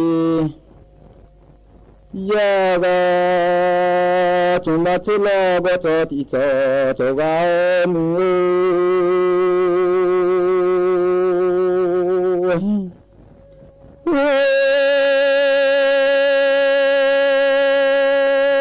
chỉ là chỉ là mà lo thôi mà người mà nhà ra lại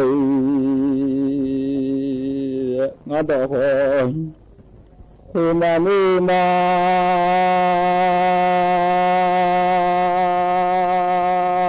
bên số sĩ đồ gái đồ giang tại ly nu số đồ gái này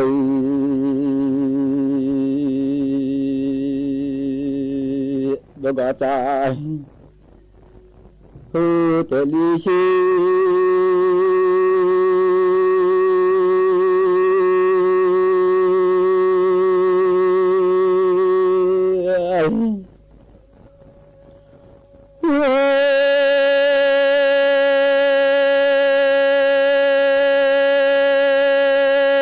cái gì nào bạn đã thu mò mà xem ya mu cái gì nào bạn na lo mo em mà xem ya là tu mong ha ti ma da di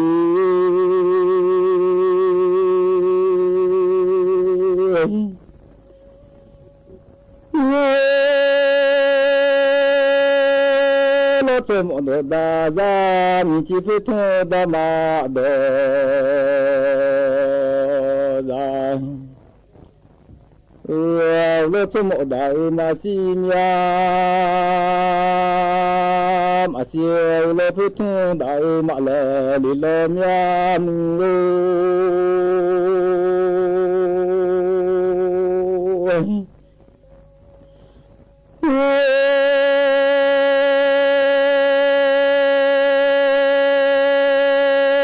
เชมอดา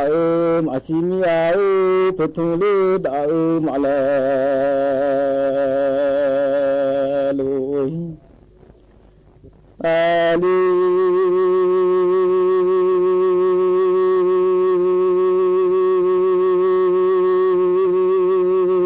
ดาลจีนเชาวายาลมยาเชชายาเช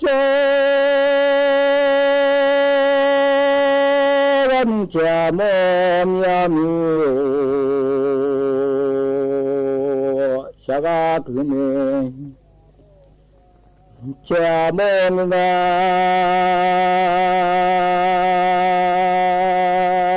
ชาวะคุมาชิเชยมอลิมาลาดุญามิโอโลจิมาชินเชมาดุอิมาอิลาชาวะคุมาชิเชยมาลียาโคโนอะคุมาชิชาโคเทเลมยาอะคามิคอมาโอสถานีวิทยุกระจายเสียงแห่งประเทศไทยและเครือข่ายทั่วประเทศเสนอข่าวต้นชั่วโมงรู้เร็วรู้จริงเกาะติดทุกสถานการณ์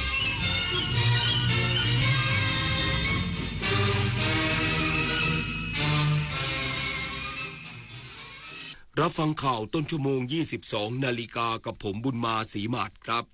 กองบัญชาการป้องกันและบรรเทาสาธารณภัยแห่งชาติเน้นย้ำทุกภาคส่วนยังคงมาตรการควบคุมฝุ่น PM 2.5 อย่างต่อเนื่องอีกสักครู่กลับมาติดตามรายละเอียดครับการเผาไหม้เป็นสาเหตุสำคัญที่ทำให้ PM 2.5 เพิ่มขึ้นโดยเฉพาะการเผาในเขตป่าไม้และการเกษตรโดยจะทวีความรุนแรงมากขึ้นเมื่อเข้าสู่ฤดูหนาวรัฐบาลจะมีมาตรการควบคุมพื้นที่เสี่ยงต่อการเผาใน11ป่าอนุรักษ์10ป่าสงวนแห่งชาติและการควบคุมผู้เข้าใช้ประโยชน์ในพื้นที่ซึ่งจะช่วยยับยั้งปัญหา PM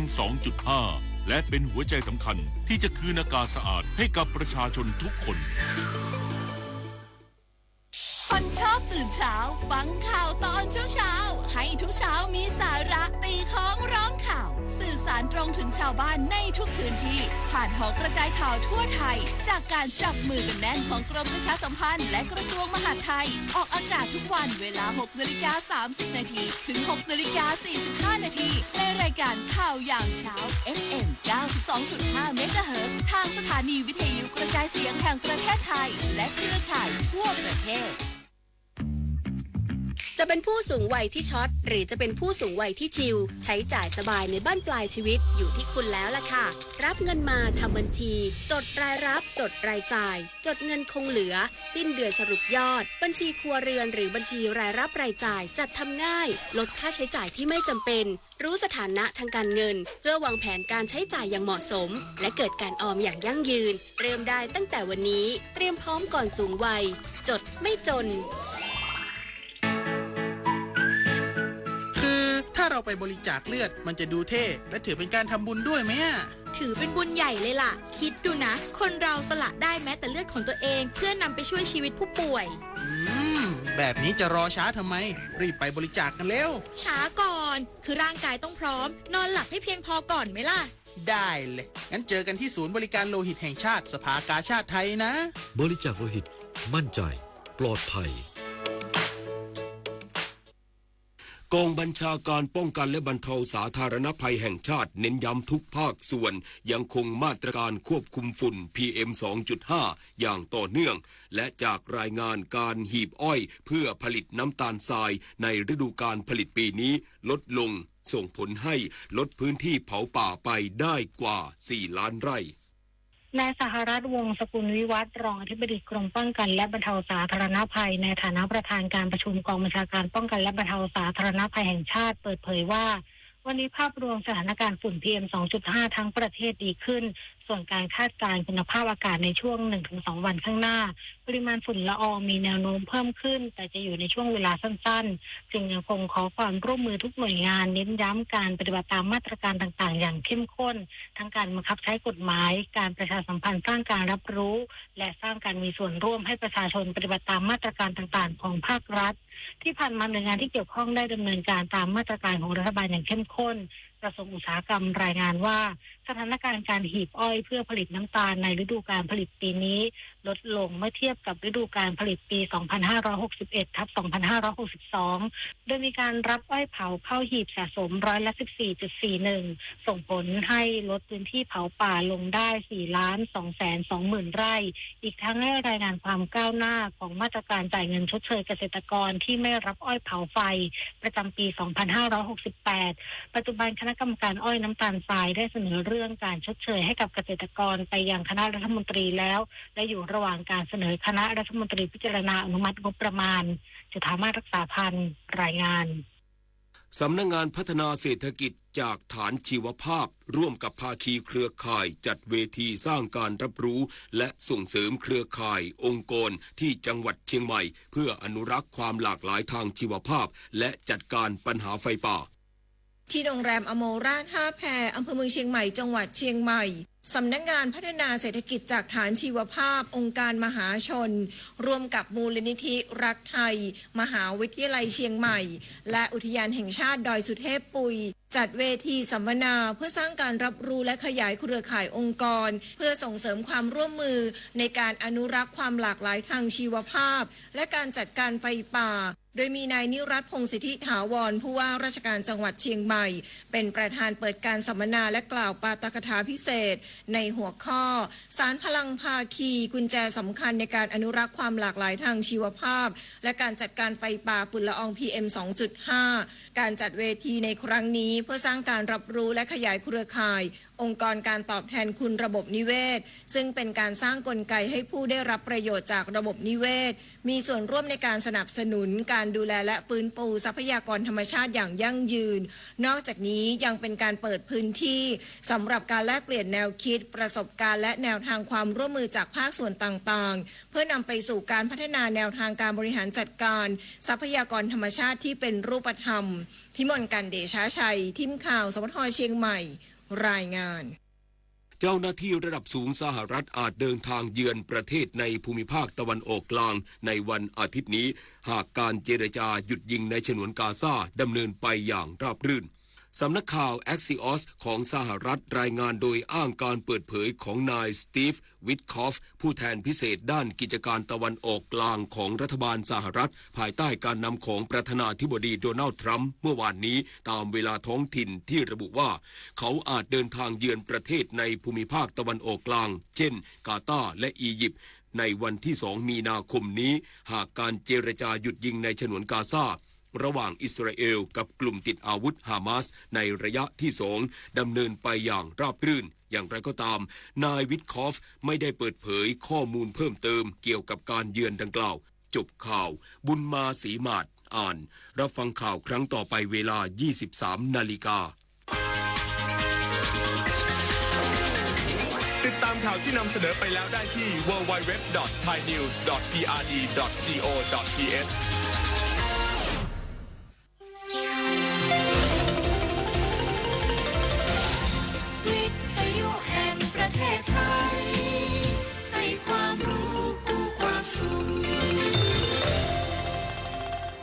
ต่อไปนี้ขอเชิญท่านฟังรายการเพื่อนฝันดำเนินรายการโดยวิทยุแห่งประเทศไทยให้ความรู้คู่ความสุข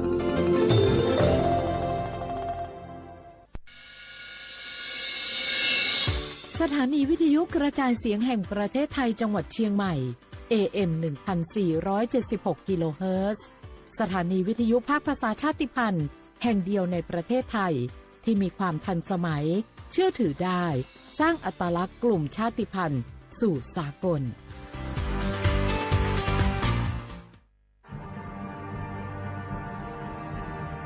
ชาติศาสนาและพระมหากษัตริย์สถาบันหลักของชาติที่อยู่กับสังคมไทยมาช้านาน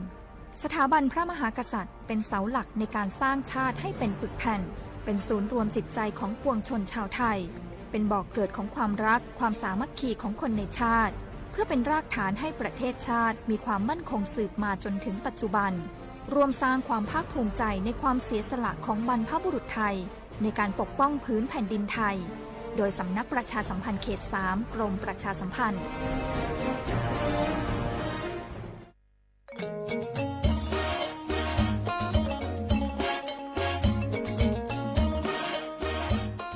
ลุงปีนี้ฝนแทบจะน้อยแหมแล้วนะครับแน่ผมแทบจะบ่รอดจะยิ่งจะได้ดี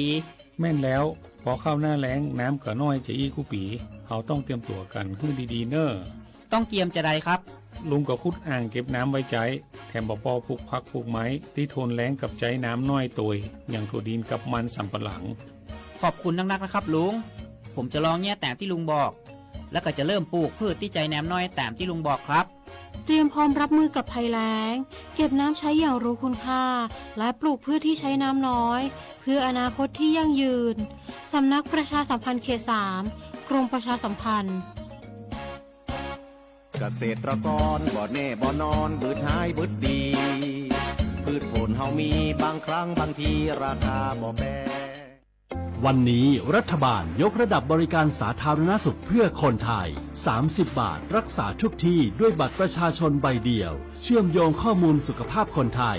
ตรวจรักษารับยาง่ายสะดวกรวดเร็วไม่ต้องใช้ใบส่งตัวใช้แค่บัตรประชาชนใบเดียวก็รักษาได้พบกับบริการหลากหลายรับยาตรวจเลือดใกล้บ้านไม่ต้องรอทั้งวันที่โรงพยาบาลอีกต่อไปสอบถามเพิ่มเติมโทรสายด่วน1330และทุกช่องทางออนไลน์สปสช.ไผ่มาส่งข้อความอย่างมานี่มันลายไอ้หวันส่งมาจนกันสมัครงานรายได้ต่อวันเริ่มต้นที่360 บาทฮัลโหลน้องอุ๋ยว่าได้สนใจงานที่ไอ้ส่งไปเฮือก็น่าสนอยู่นะรายได้ก็ดีทำที่บ้านก็ได้ตอนนี้ไอ้ก็ส่งไปเฮือในกลุ่มไลน์ที่มูว่างานพดละเดี๋ยวก่อนไอ้หวันบริษัทอย่างที่ไหนนี่น้องอ่านดูแล้วสีบ่หันมีข้อมูลอย่างสักอย่างเจือได้แต่ก็เจ้าว่าแล้วต้องถามแน่บ่ต้องเป็นห่วงปีอ่านพอละมีตากรมพัฒนาฝีมือแรงงานมั่นใจได้ชัวร์ถ้าสนใจก็โอนกาสมัครไปเฮือเปิดเลยเด้ออันเดี๋ยวน้องขอไปร้องพอดีๆกำก่อนเนอะตึงว่าแล้วโดนเพจปลอมจุ้งให้ละไอ้หวันสังเกตง่ายๆเพจแต่ชื่อเพจต้องสะกดถูกและมีเครื่องหมายติ๊กถูกสีฟ้าตั้งหลังชื่อจำนวนผู้ติดตามนักตีสำคัญเปิ้นบ่มีนโยบายฮับงานไปทำตีบ้านนะเกือบไปแล้วเตือนเลยนะคะว่าอย่าลงเชื่ออะไรง่ายๆและขอความร่วมมือไม่ส่งต่อหรือแชร์ข้อมูลต่อในช่องทางสื่อสังคมออนไลน์ต่างๆหากสงสัยติดต่อหน่วยงานนั้นโดยตรงมั่นใจปลอดภัยกว่าค่ะสักนิดคิดก่อนแชร์ปรารถนาดีจากสำนักประชาสัมพันธ์เขต 3 กรมประชาสัมพันธ์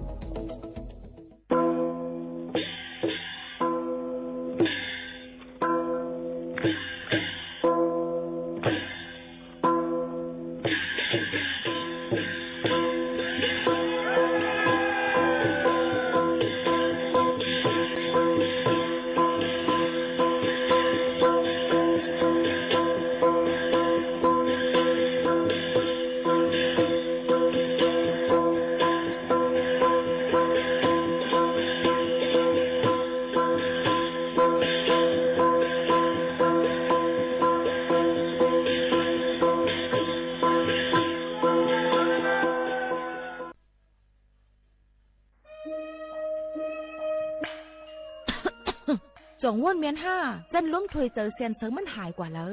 เมื่อก่อนเฮายังเลยสุดล้มถวยเจอเลยเตรียมปอดอยู่ถึงมามือเหลียวไฟไหม้ป่าเถื่อนเลยหมอกก้อนก้อนโม PM 2.5 เป็นเพต่อสภาวะฟิงตื้นเป็นเซอัมกา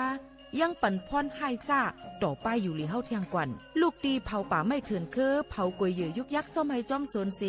เป็นเงาหักเฮ็ดเฮาเป็นหมอกก้อนโม PM 2.5ตุ้มเตอร์ต่อในวันในสนแหล่เป็นเพต่อตั้งเป็นปอดหูเจอจังเป็นตั้งเป็นผายร่วมถวยเจอต่อลูกอ่อนได้ก้นเท่าเทียงลูกก่อนเฮากูก็หลุเลยใจแถมกันเฮกังลุยอ่ำเผาป่าไม่เถิน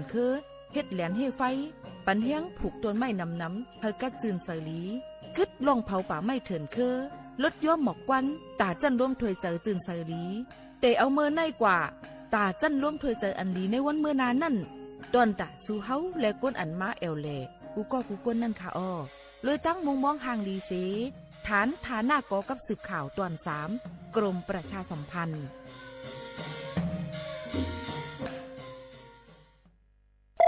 ในซุ้มกว่าสีปองสีแล้วอ่อนก้อยเต้เจ้าเก่าไต่เป็นสังแสก้อยหนักป้อปันซุ้มเสออกไปเต้เจ้าปันเจ้าเก่านั่นสุดที่นั่นยอง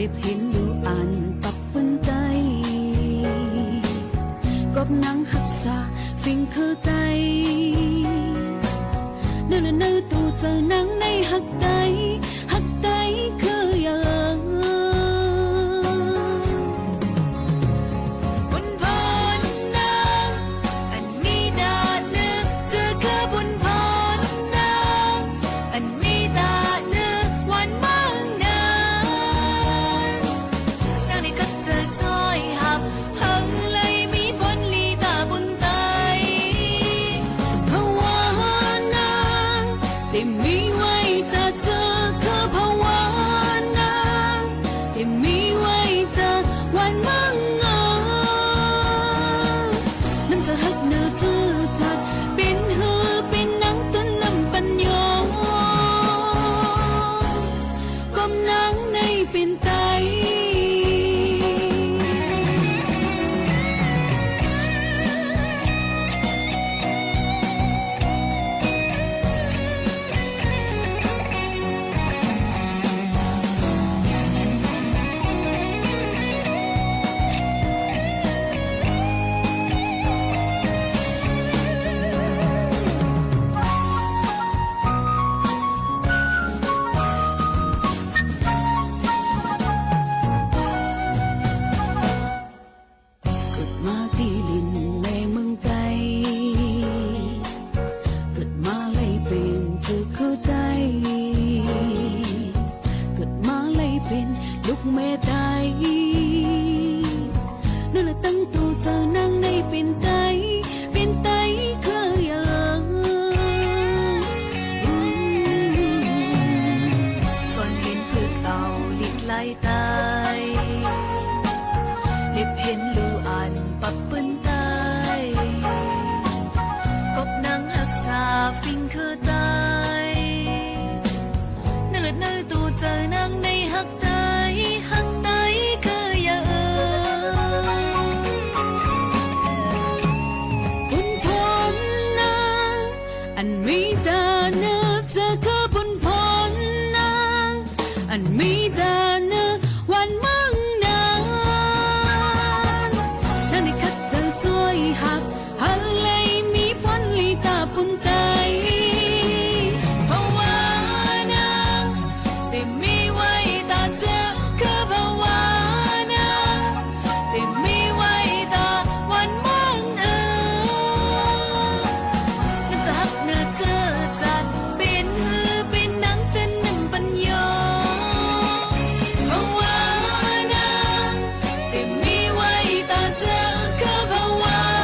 เหมือซุ้งค่าเหมือซุ้งพี่น้องพุงยินถ่อมเสียงใดดังเสียงกูก็กูเกิลค่ะออ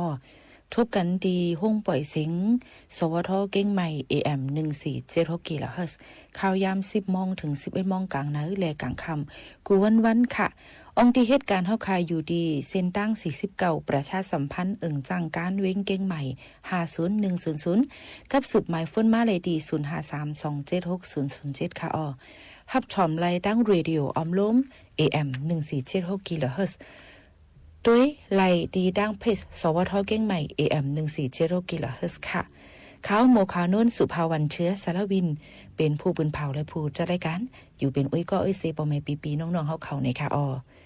ในตอนการเฮาค้านั่นเด็กคัดเจอออกมาเกี่ยวกับไปลองตั้งหูนำตั้งหันกว้างเพ่งกว้างมาโนถูกเจอเจียมเจอในคัดเจอออกมาฝากเตือนจุถึงปอมปีน้องเฮาเขาแค่ดอกเปิ้ลมุมมองปันแห้งใหญ่นำเสก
เกี่ยวกับลองปืนหูตั้งหันจิคิกจอกคอกเอามายืนแหม่งปันพ่อแม่พี่น้องเขาค่ะเกี่ยวกับลองตอนการป้ายยูรีเอามาลองสังเฮาขามาหกมาทบกันในยุ่มยำว่าเตมีนำต้อนพรลีตาพ่อแม่พี่น้องผู้ถ่อมสิงใต้เขาอ่ำนำก่อเก๋นะคะลายรถตั้งไม่คำเจอล่วงแลไล่รับเลยลีตาเดเฮาขาเดเขานอนนั่นเฮาเดเฮ็ดซึ่งหื้อในก็ยุ่มไม่ถ่อมไม่ยุ่มยิ่งหมู่เขานุ่นตั้งหมดแล้วในกลุ่มฮัดวานแห่งเก่าค่ะให้ถ่อมไม่เป็นปื้นหู้แก้มโตตอนตาพ่อแม่พี่น้องผู้ถ่อมเขาค่ะนะไล่รถตั้งไม่คำเจอล่วงแลรับเลยลีมือเฮาขาดดีกว่าเขานอนนั่นเลยก็เปื้อว่นน้ำคำเจยหลายลองจ้อมนากันอันเฮ็ดมาข้าวเฮ็ดการนั่นสิแลมีลองเจอสุกยุงจ้อมการอันเฮ็ดเย้าสิเจอไปเลยเฮ็ดอำนั้นมีลองตั้งสีเปิงเฮ็ดให้เจ้าเก่านอนรับหยาบในจึงมือในมีล็อกลายอันจังจอยแก่ไหลให้เจ้าเก่าป้อนนอนรับไหลสิแลอำเป็นตั้งลูตานอนนั่นมาฝากจนถึงพี่น้องผู้ถ่อมเฮาเขาอยู่ค่ะข้อที่1ค่ะอำลีกินน้ำอันมีถัดคาเฟอีนจงรู้จักถัดคาเฟอีนค่ะเหมือนเสียงหนังว่ามีกาแฟที่มีถัดคาเฟอีนน้ำโคคาโคลาที่มีจังใจค่ะก็เปิ้นนั้นแหละถัดเมาอันป้าในกาแฟเนอน้ำเน่งตีเกสุดมันนั่นมันเตจังเพราะว่ามันมีในซึ่งมันสิจังเฮ็ดให้เฮาคันตารับคันตานอนในใจสั่นซะในก็จังเป็นไรมื้อหนังยิ่งโมคาโนในกินกาแฟอำไรค่ะนะเฮ็ดหยังล่ะในถูกแม่นจ้อมกาแฟค่ะ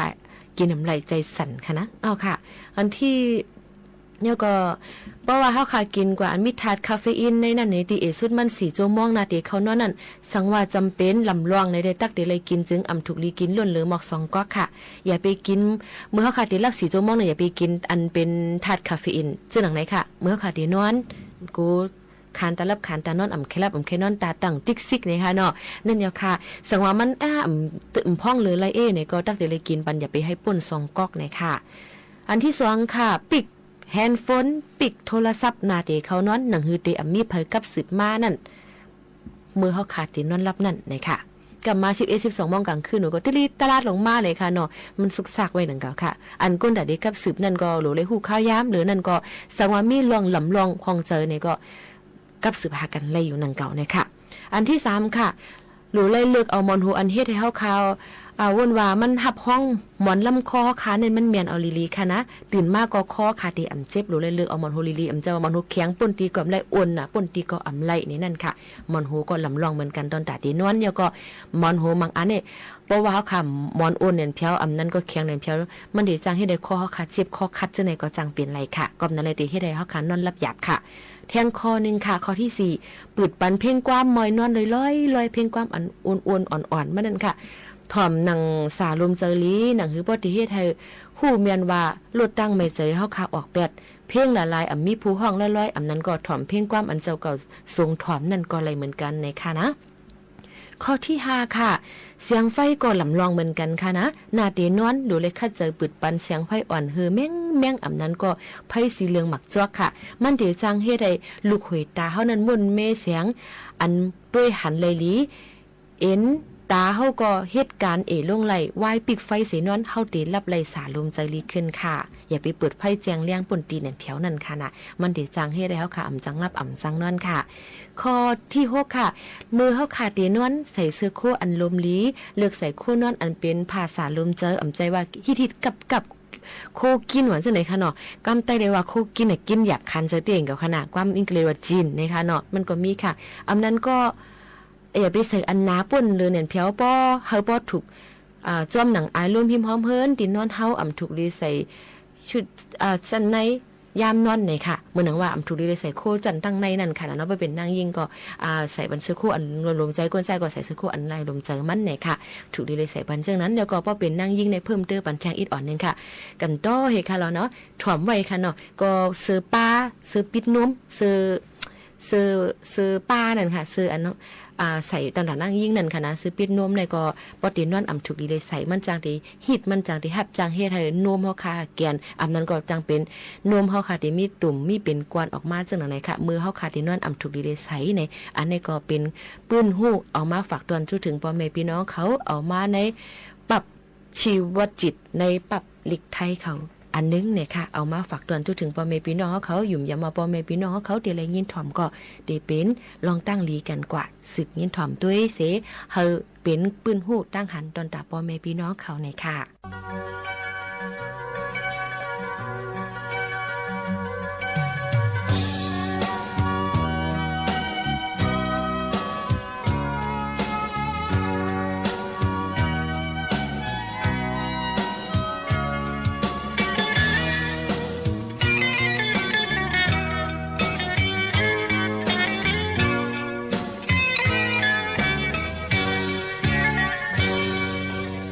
ที่ยานไกลกัน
คุกจะได้ไกลใจถึงก่อนเป็นเมียเจ้าเกจูเสียอมกาเอกปารังเมียเจ้ากูตีตี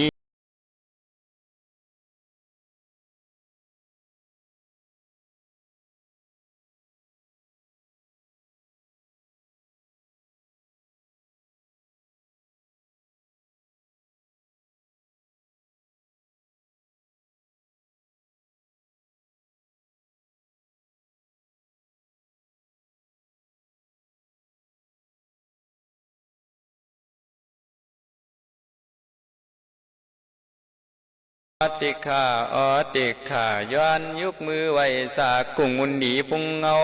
มาตาปีตุอูออกปอล้อเมเฮาสอนอ่อนกันเฮ็ดมาหลายขาหลายเปลืองยัดเรเจหลายก็เมียมปันขี่ตกมองจักส่องลูกยิงลูกใจเลยอยู่เปียวเกิดมีก็เพียงพอดีเจอวันละกินตวนมีผมเป็นกินยามนอนไม่ใจจำลูกยิงลูกใจกูตีกูเตียงวันเมืองตีไก่ก็เยาปีฮีเมียนวังในประวัติใส่ซับใส่ลูกยาวเคขยามาลูกเสียเป็นสังกามีก็ยังหักยังรูลำเปียงซิมตัวรู้ว่าวังก็กากินเหล้าวังก็กาสูยาวังก็กาต่อวังก็กาล่วงวังจ้าก็กาลักว่าเป็นผู้หลักคนจวนผู้ไหลมาเนว่าใจเก่าในพิษเย้าเมียยังบ่าพิษเมียที่ว่าใจไอ้คนดีมีสุขมีสิวเจอปั่นลูกยิงลูกใจให้พ่อเลยอยู่เปียวมีในหักเขาเย้าเสียข่าวังปอกนายมีเฮือน่ะมีความเย็นขำกันทำไข่ปันลูกหูในกลางเจอมีวังปอกม้าก็มีก็ตุกข้ากินเสียเก้ากับคือตั้งหรือกินจวนวังปอกยามกินยามนอนพวกคำลูกยิงลูกใจไปรับเย้าเสียข่ามีตั้งมอยรับตาวังพวกวางไหลเย้ากินข้าวกินพักแล้วสังด้วยรู้อ่ะมีในขามเอาเป็นป่าในปันก่อนเป็นลูกใจลูกยิงอ่อนกินเสียวแหละกินขึ้นกลางขึ้นลูกเมฆก็มาจุกมาเลียมวางปอกจำขึ้นลุกขึ้นถามว่ามีสัมพีแหละกินเช่นนั้นล่ะมีเจ้าก็ตอบมาว่ากินละลูกกินเนื้อมันเฮปีกินเนื้อเทียนหวานขึ้นโฮปามีก็เลี้ยมกินนี่ก็ว่ามีฮักลุกหนาวเหลือเปียงมีฮอดบอกเชิงว่ากินละมันหวานเนื้อมันลูกมีใครกินกังมีใครกินดูตีเต้เมียวดูเฮาฮัดกินบางพวกนักนกดินนกซ้ายปันลูกยิงลูกใจกินบางพวกนกดินมีก็เก็บกินเก็บเน่บางพวกทั้งทุกข้าในเดี๋ยวมันเมียกูเจ้าคาเตบวกปากแรงกาปันกวนเจี๊ยถามพี่น้องไตที่ไหนผู้กวนถามเฮาคาทางน้ำเย้า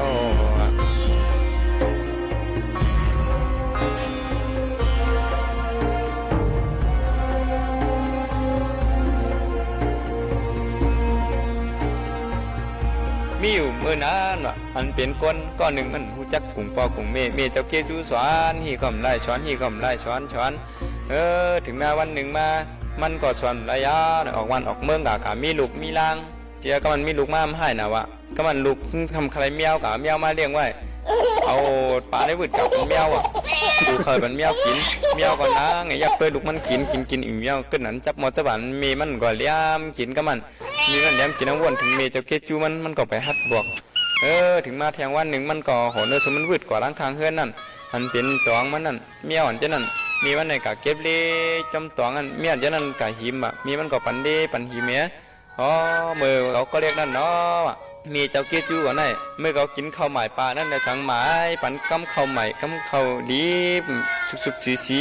เพิ่มนกดินนกทรายปันนกปันหมดจีเมียงตอมอะไรความอะไรขึ้นเมียตื้นออกมาปันเมี่ยมขามกินเย็นกันเมื่ออยู่7 วันก็สู่เข้า9 เดือนก็สู่เกิดว่าจังไหนเสียแล้วตั้งแต่เขาเกิดมาไหนไปตอบผงเกจูอย่างน้องน้อยเนาะมาวนไปขึ้นจังไหนเสียแล้ว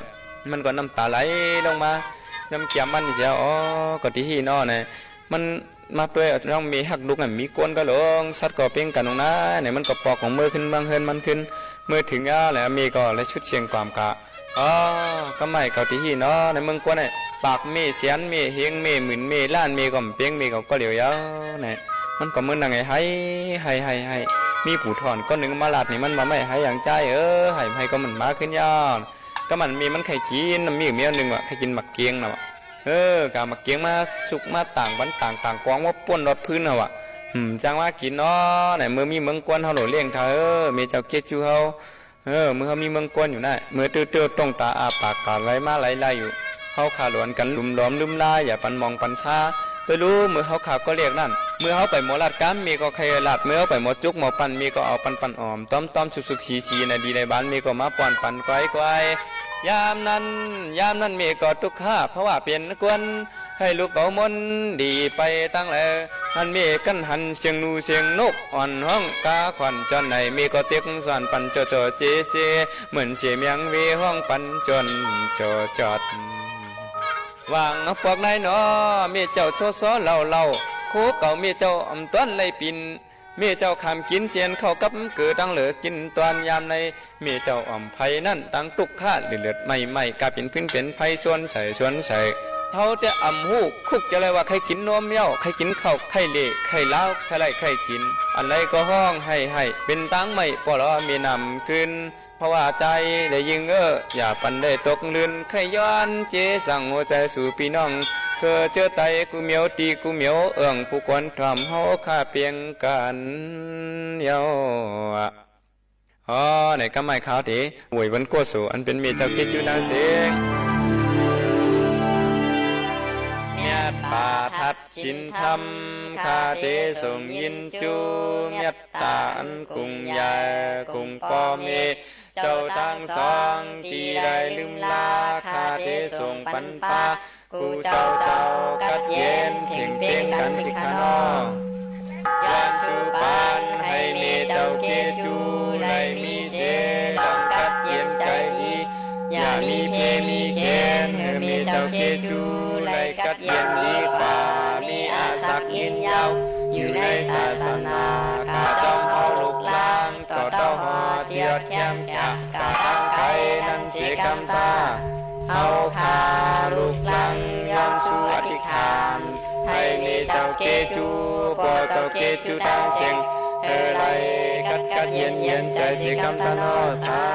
ธุ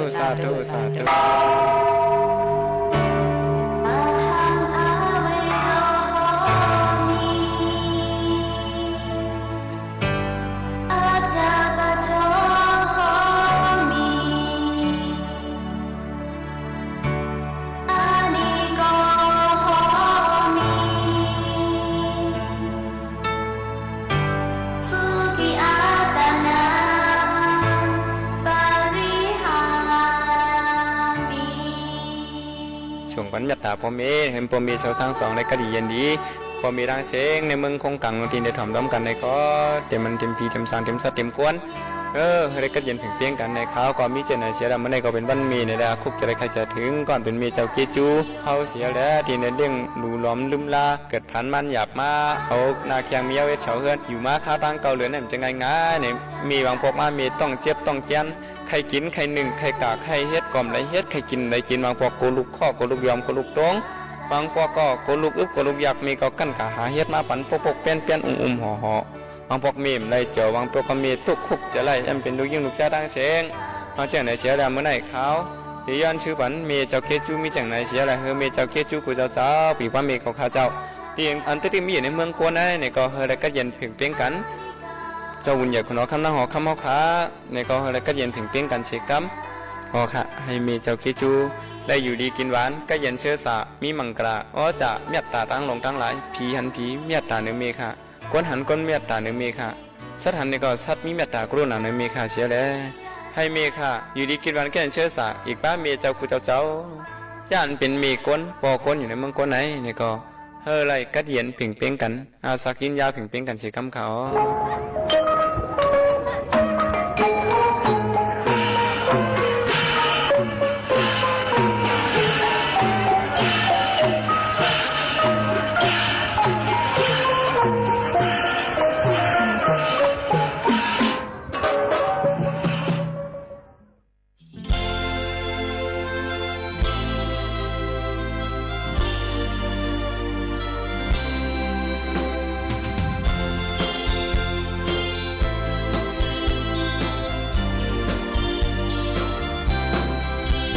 ลงโค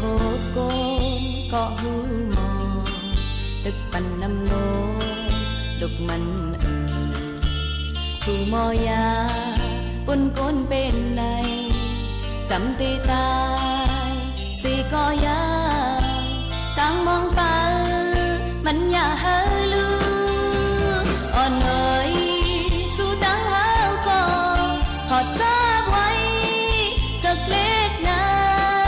Amazing Amazing Amazing เลอหักปล่อยย้อนก่อนมันเป็นลีจันเพลงก่อนมันเป็นเลยตั้งหักก่อนนะมีมาเนอใจ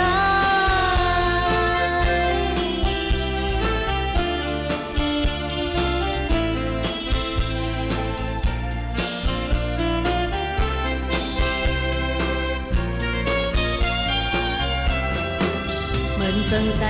ก็เจ็ดเดตุยต่อกันมา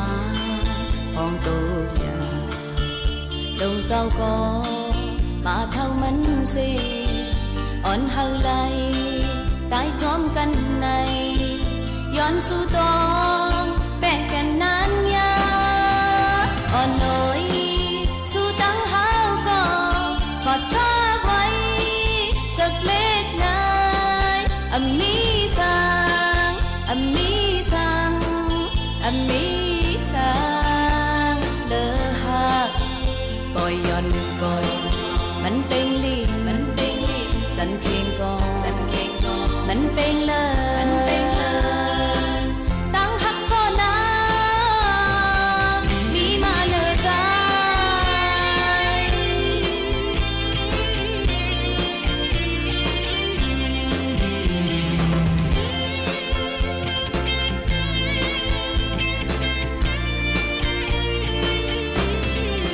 ไปหามาคืนปอกกำซอกนออกขอกเอ้ย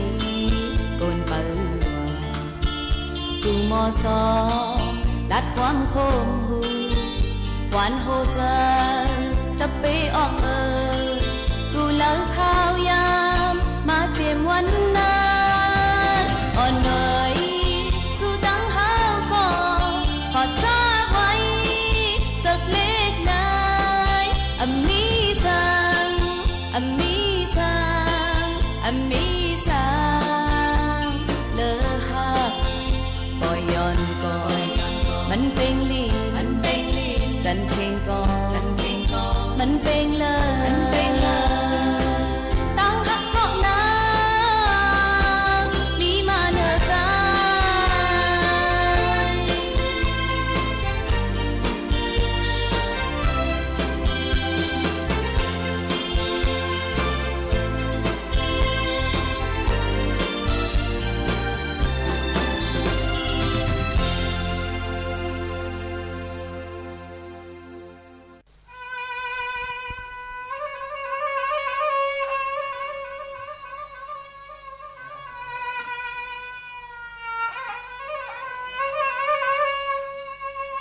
นี่เป็นว่านุ่งปันยายันมองหนอลุยิงปันปริปังสองนอน้องซึ่งตึงมังเพอ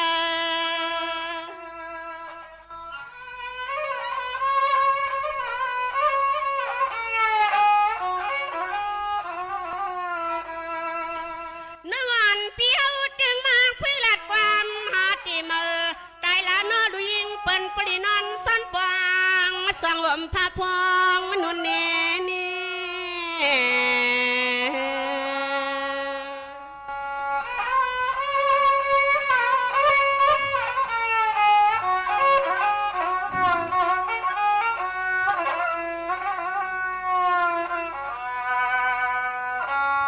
เสียงอ่างน้องยิงเปียวสั่งเศร้าก็เลยกอดใจน้องยิงหยวนมลอนเติมเปียวว่าสวมมากอบคำมาคุณเป็น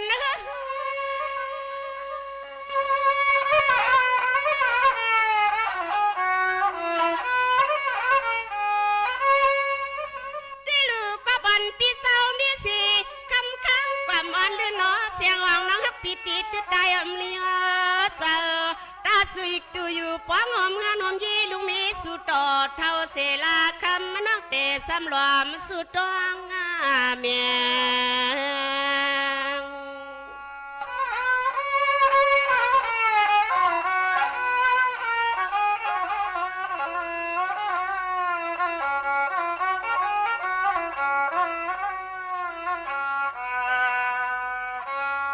สมานวา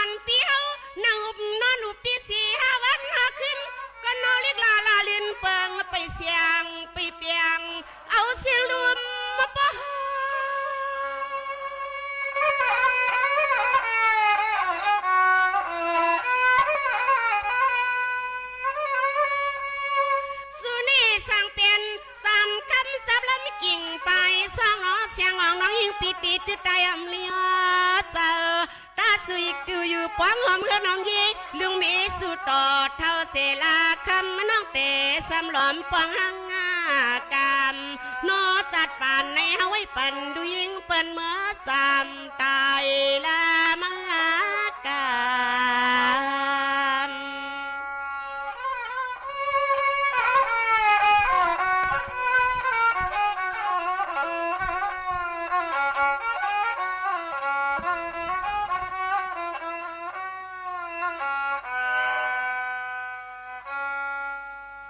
ในวันมื้อในก็เลยมีปืนหูตั้งหันฝากตอนจู้ถึงปอแม่ปีๆน้องๆเขาเนี่ยค่ะตั้งทัดสางในอ่ำมีอ่ำเป็นในนั่นค่ะอ๋อโหในนั่นในก็คัดใจเอามาเสียแล้วเอามาฝากตอนจู้ถึงปอแม่ปีๆน้องๆเขาในค่ะ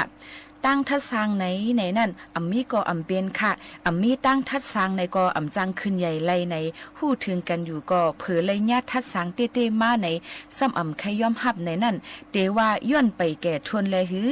อำว่าเล็กเลยเยอะอำว่าคุยเลยแขนก้นในเตรียมทนหมดเยี่ยวไหนอำซูมีแลตื้นเตจังพิษจางเปิงจางมิดจางสวยเลยอยู่นั่นค่ะนะเนาะเพราะว่าพิษเปิงมิดสวยก็ฮู้กาเตญาตั้งทัดสางเยี่ยวค่ะ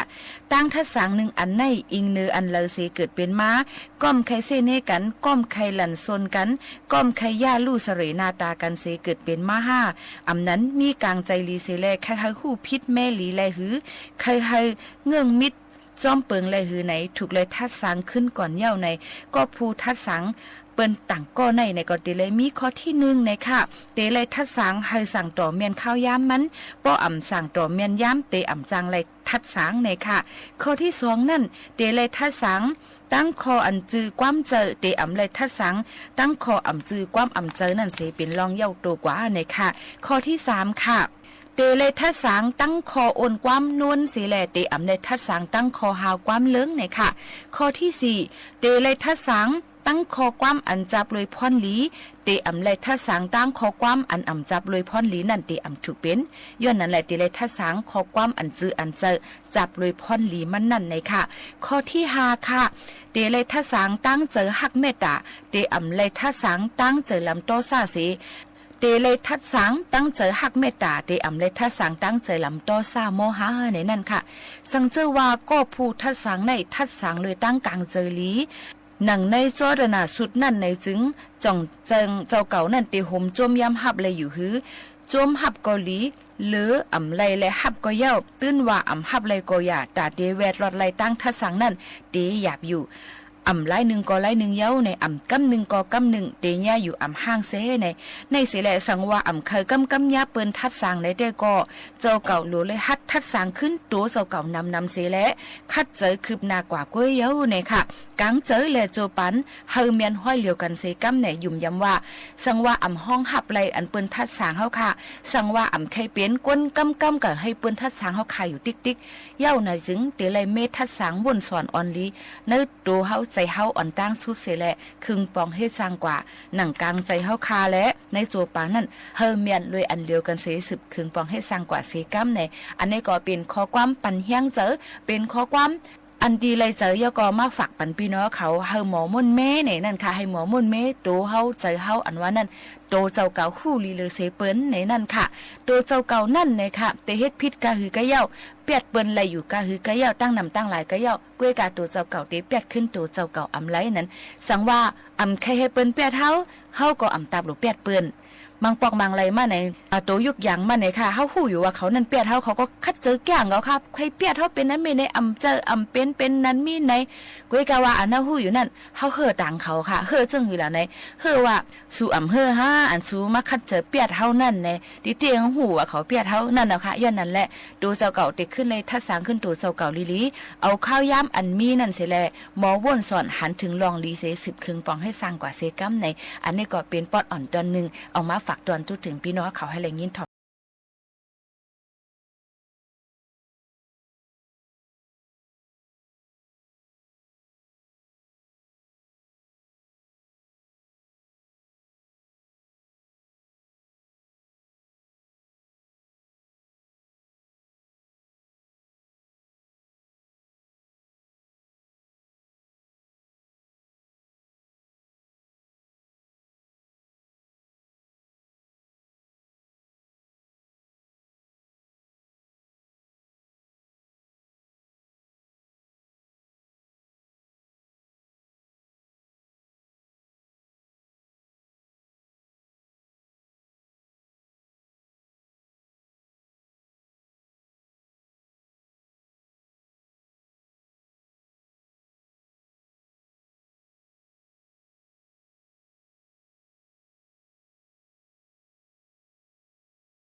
เฮาข่าวอยู่เป็นอ้อยก็อ้อยเสกันข้าวยำจำมดจำเซ็งค่ะเนาะเดย้อนผัดยันปอหน่อยพี่น้องเฮาเขาเมื่อกว่าก่อนส่งขึ้นมาหบมาทบจอมปอแม่พี่น้องเฮาเขาแท่ง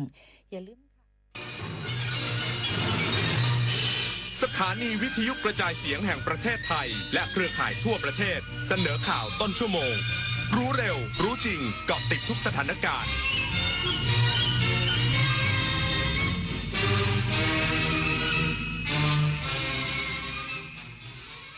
รับฟังข่าวต้นชั่วโมง 23 นาฬิกากับผมบุญมาศรีมาศครับรัฐบาลเตรียมพร้อมการอภิปรายไม่ไว้วางใจยึดแนวทางที่เป็นประโยชน์กับประชาชนอีกสักครู่กลับมาติดตามรายละเอียดครับขอเชิญเที่ยวงานพระนครคีรีเมืองเพชรณอุทยานเขาวังและอุทยานร.4 จังหวัดเพชรบุรีชมขบวนแห่8อำเภอการแสดงและนิทรรศการศิลปะวัฒนธรรมงานสกุลช่างเมืองเพชรอิ่มอร่อยกับเมนูพื้นถิ่นของดีเมือง3รสเลือกซื้อสินค้าชุมชนตระการตาสีสันยามค่ำคืนแต่งกายชุดไทยแล้วเที่ยวกันไปในงานพระนครคีรีเมืองเพชร21 กุมภาพันธ์ถึง 2 มีนาคมนี้ความเป็นไทยหลายอย่างที่พวกเราภาคภูมิใจอาหารไทยผ้าไทยศิลปะลายไทยที่เที่ยวเมืองไทยและต้องไม่ลืมภาษาไทยเพื่อระลึกถึงความสำคัญของภาษาไทยในปีพุทธศักราช 1826 พ่อขุนรามคำแหงมหาราชทรงประดิษฐ์ลายสื่อไทยขึ้นเป็นครั้งแรกให้คนไทยจงเห็นความสำคัญของภาษาไทยซึ่งถือเป็นสมบัติทางวัฒนธรรมอันทรงคุณค่าของประเทศอีกทั้งยังเป็นเอกลักษณ์ทางภาษาที่ควรค่าแก่การอนุรักษ์ให้อยู่คู่ประเทศไทยสืบไปทำได้แค่นี้เองเหรออ้าวนึกว่าคนท้องใช้ของถูกดุจจนน่ะสมควรโดนแล้วหยุดไซเบอร์บูลลี่หยุดความคิดที่จะประจานบุคคลอื่นทางออนไลน์อย่าคิดที่จะสร้างกลุ่มโจมตีข้อความไม่สร้างสรรค์เหล่านี้เพราะความคึกขนองเพราะมันไม่ตลกและนำไปสู่จุดจบที่ไม่เคยเป็นผลดีต่อใครร่วมสร้างสังคมออนไลน์ให้ปลอดภัยไม่กดถูกใจไม่แชร์เนื้อหาความรุนแรงรู้มารยาทการสื่อสารคิดทบทวนก่อนพิมพ์ใจเขาใจเราจิ้มจอแต่ละทีอย่าให้มีใครต้องเจ็บคนชอบตื่นเช้าฟังข่าวตอนเช้าให้ทุกเช้ามีสาระตีของร้องข่าวสื่อสารตรงถึงชาวบ้านในทุกพื้นที่ผ่านหอกระจายข่าวทั่วไทยจากการจับมือกันแน่นของกรมประชาสัมพันธ์และกระทรวงมหาดไทยออกอากาศทุกวันเวลา 6:30 น.ถึง 6:45 น.ในรายการข่าวยามเช้า FM 92.5 เมกะเฮิรตซ์ทางสถานีวิทยุกระจายเสียงแห่งประเทศไทยและเครือข่ายทั่วประเทศรัฐบาลเตรียมพร้อมการอภิปรายไม่ไว้วางใจยึดแนวทางที่เป็นประโยชน์กับประชาชนมั่นใจการลงมติจะเป็นเอกภาพนางมณพรเจริญศรีรัฐมนตรีช่วยว่าการกระทรวงคมนาคมในฐานะตัวแทนรัฐบาลเปิดเผยภายหลังเข้าร่วมประชุมวิป3ฝ่ายว่าฝ่ายค้านเตรียมยื่นญัตติอภิปรายไม่ไว้วางใจวันที่ 27 กุมภาพันธ์นี้ขณะนี้ยังไม่ทราบจำนวนรัฐมนตรีที่จะถูกอภิปรายเบื้องต้นได้กำหนดกรอบเวลาสำหรับการอภิปรายช่วงวันที่ 24-28 มีนาคมนี้หลังจากนี้จะประชุมร่วมกันอีกครั้งเพื่อพิจารณาและกำหนดวันที่แน่นอนย้ำว่ารัฐบาลมีการหารือกันอย่างต่อเนื่องเพื่อเตรียมรับมือกับการอภิปรายครั้งนี้และรัฐมนตรีทุกคนมีความพร้อมตอบข้อซักถามของฝ่ายค้านที่จะถูกหยิบยกขึ้นมาอภิปรายโดยยึดแนวทางที่เป็นประโยชน์ต่อประชาชนแต่ใช้ข้อมูลที่ได้รับมาเป็นแนวทางในการพิจารณาและลงมติอย่างเป็นเอกภาพชวิสาปทุมมารายงานกรมปศุสัตว์เปิดตัวไทยแบล็ก DLD ยกระดับเนื้อโคไทยสู่ครัวโลกสร้างรายได้ให้เกษตรกรไทยนายอิทธิศิริรัตยากรรัฐมนตรีช่วยว่าการกระทรวงเกษตรและสหกรณ์เป็นประธานเปิดงานไทยแบล็ก DLD ยกระดับเนื้อโคไทยสู่ครัวโลกที่กรมปศุสัตว์พร้อมกล่าวว่ากรมปศุสัตว์มุ่งมั่นพัฒนาอุตสาหกรรมปศุสัตว์ของไทยให้ก้าวสู่ระดับโลกผ่านการใช้เทคโนโลยีทันสมัยในการพัฒนาสายพันธุ์โคเนื้อไทยแบล็ก DLD เป็นหนึ่งในผลลัพธ์ของการผสมผสานจุดเด่นของโค3สายพันธุ์ได้แก่โคพื้นเมืองไทยโคแองกัสและโควากิวนอกจากเป็นวัตถุดิบที่มีคุณภาพสูงแล้วยังช่วยเพิ่มมูลค่าและขีดความสามารถการแข่งขันเนื้อโคไทยในตลาดสากลตามนโยบายตลาดนำนวัตกรรมเสริมเพิ่มรายได้โดยกระทรวงเกษตรและสหกรณ์พร้อมส่งเสริมเกษตรกรที่มีความสามารถในการขยายพันธุ์โคไทยแบล็ก DLD โดยกรมปศุสัตว์ได้จัดเตรียมน้ำเชื้อแช่แข็งรวมไปถึงตัวอ่อนให้บริการผสมเทียมเกษตรกรที่สนใจสามารถติดต่อได้ที่ศูนย์วิจัยการผสมเทียมและเทคโนโลยีชีวภาพทั่วประเทศชวนันท์มาลีรายงาน รัฐมนตรีว่าการกระทรวงแรงงานหารือกงสุลใหญ่ฮ่องกงผลักดันแรงงานไทยในตลาดต่างประเทศนายพิพัฒน์รัชกิจประการรัฐมนตรีว่าการกระทรวงแรงงานพร้อมด้วยผู้บริหารกระทรวงแรงงานเข้าพบนายจตุรนต์ ชัยคำกงสุลใหญ่ณเมืองฮ่องกงเพื่อหารือแนวทางส่งเสริมแรงงานไทยในฮ่องกงภายใต้โครงการ MOL Overseas Matching มุ่งขยายตลาดแรงงานไทยไปต่างประเทศโดยนายพิพัฒน์กล่าวว่าเป้าหมายขยายตลาดแรงงานไทยในฮ่องกงและมาเก๊าในปีนี้คาดว่าจะสามารถเปิดตำแหน่งงานได้กว่า 180,000 อัตราครอบคลุมหลายภาคอุตสาหกรรมซึ่งจากการหารือมีข้อเสนอจากกงสุลใหญ่ฮ่องกงให้ความเห็นในหลากหลายด้านอาทิความต้องการแรงงานร้านอาหารไทยยังต้องการพ่อครัวแม่ครัวพนักงานเสิร์ฟและล้างจานกว่า 2,000 ตำแหน่งขอให้เร่งรัดนำเข้าพ่อครัวไทยกระบวนการขออนุญาตใช้แรงงานนานถึง10 เดือนทำให้ร้านอาหารขาดบุคลากรจึงขอให้รัฐบาลฮ่องกงลดระยะเวลาดังกล่าวและจัดทดสอบมาตรฐานฝีมือผู้ประกอบอาหารไทยในฮ่องกงทุกปีช่วยเพิ่มโอกาสจ้างงานและค่าตอบแทนที่สูงขึ้นพร้อมเชิญชวนเครือข่ายร้านอาหารไทยในฮ่องกงร่วมกันรักษามาตรฐานอาหารไทยภายใต้มาตรฐานไทยสีเล็กกระทรวงแรงงานพร้อมสนับสนุนแรงงานไทยให้มีมาตรฐานและขยายโอกาสการทำงานในต่างประเทศอย่างมั่นคงนิตยาคุณศิมรายงานจบข่าวบุญมาศรีมาศอ่านรับฟังข่าวครั้งต่อไปเวลา 6 นาฬิกาติดตามข่าวที่นำเสนอไปแล้วได้ที่ www.thainews.prd.go.th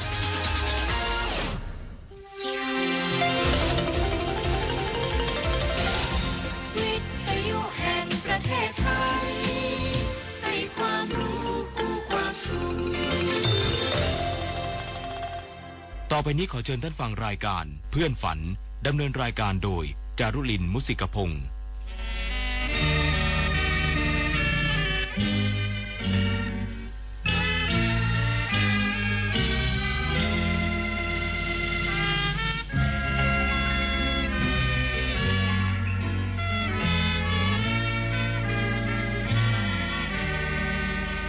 อยากมีเพื่อนร่วมฝันในวันนี้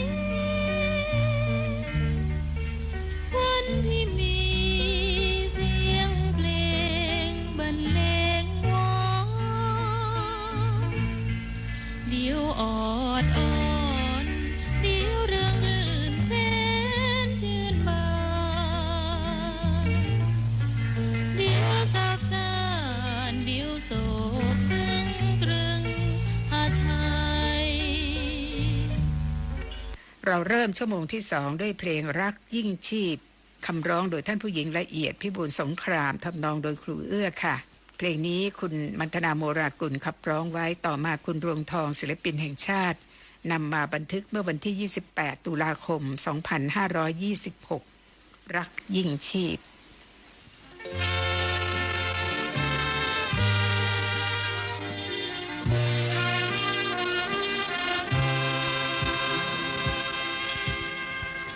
ความรักยิ่งจริงใจในชีวิตรักสุดจิตสุดรำพันสรรเสนอรักพ่อแม่รักประเสริฐชันเลิศเลอ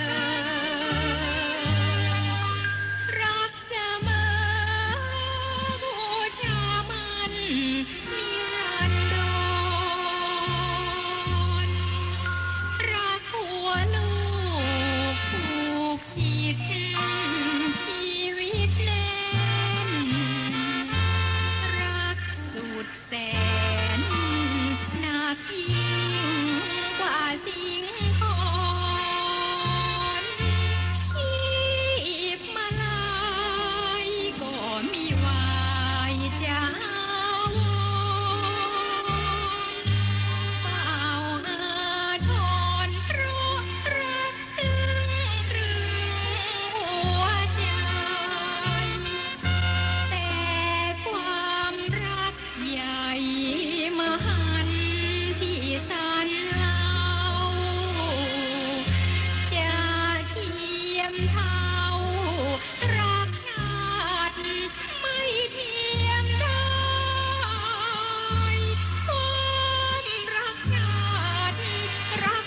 ยิ่งเหนือสิ่งใดรักสาบซึ้งตรึงใจให้มานา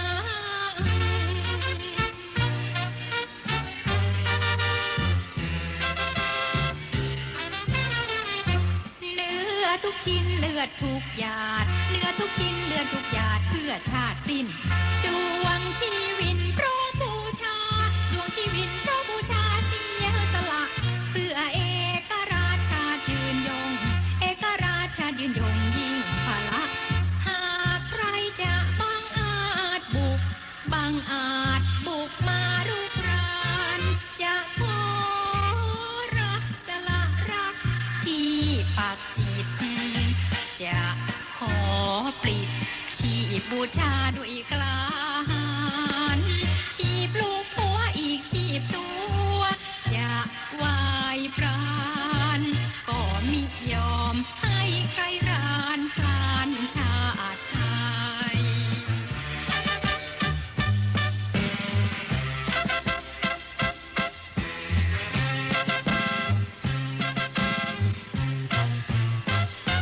เนื้อทุกชิ้นเลือดทุกหยาดเนื้อทุกชิ้นเลือดทุกหยาดเพื่อชาติสิ้นดวงชีวิตเพราะบูชาดวงชีวิตเพราะบูชาเสียสละเพื่อเอกราชชาติยืนยงเอกราชชาติยืนยงยิ่งพละหากใครจะบังอาจบุกมารุกรานจะขอรักสละรักที่ปากจิตจะขอปลิดชีพบูชาด้วยกล้าหาญชีพลูกผัวอีกชีพตัวจะวายปรานก็มิยอมให้ใครรานพลานชาติไทยที่จบไปนั่นคือเพลงรักยิ่งชีพผลงานของท่านผู้หญิงละเอียดพิบูลสงครามและครูเอื้อร่วมกันคุณรวมทองศิลปินแห่งชาติขับร้องไว้ค่ะส่วนผลงานของพลตรีหลวงวิจิตรวาทการนั้นเราจะฟังจากละครเรื่องอนุภาพแห่งความเสียสละปี 2489 ชื่อเพลงมโนน้อมคุณณภาหวังในธรรมขับร้องนำค่ะ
เพลงมโนน้อมจากละครเรื่องอนุภาพแห่งความเสียสละปี 2489 เพลงต่อไปจะเป็นเสียงของคุณบุญช่วยหิรัญญสุนทรนะคะบันทึกเสียงไว้เมื่อปี 2493 ชื่อเพลงสุรนารี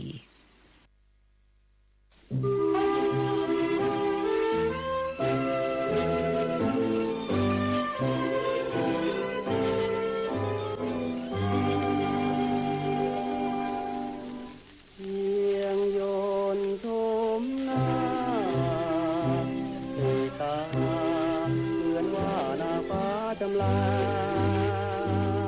นปานนางไว้แพงสวยเกินคำแต่งเทวีชื่อนางนั้นเล่าโฉมเจ้านั่นคือสุรนารีของท่านโตโลกไม่มี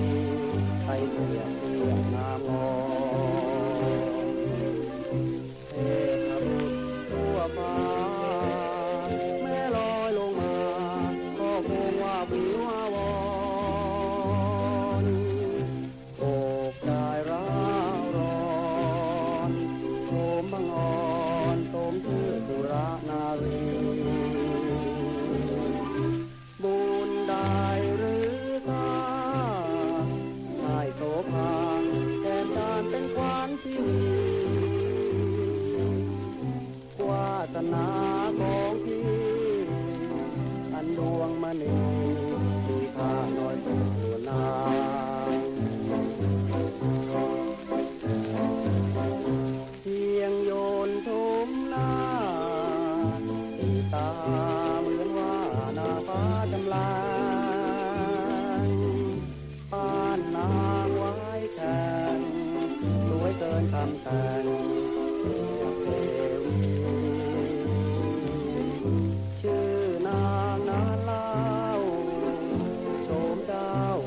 นั้นคือสุรนารีของท่านโสพีตามพบไม่มี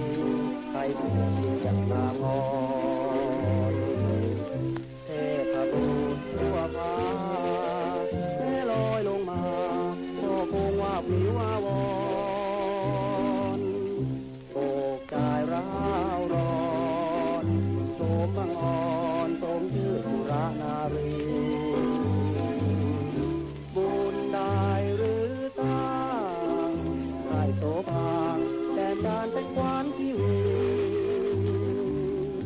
วาสนาของพี่อันดวงมณีมีค่าน้อยกว่านาสุรานารี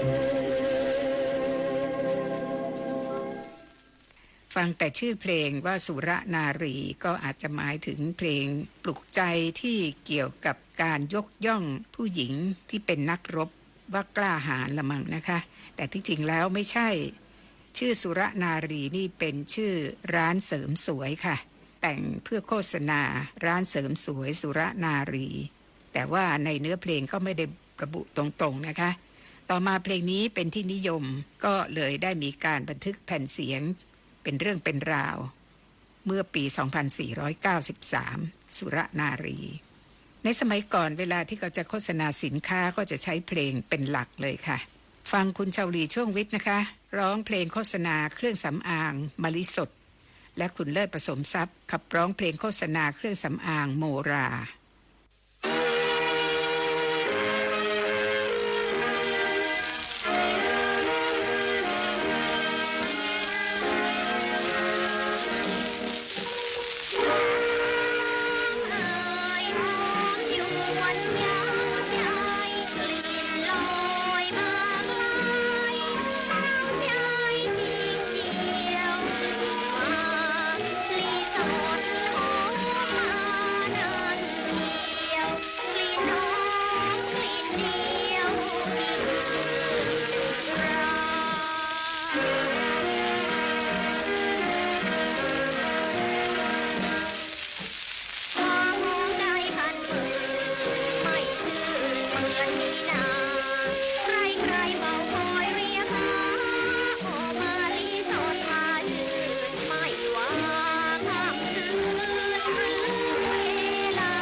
ซียนผู้ปิด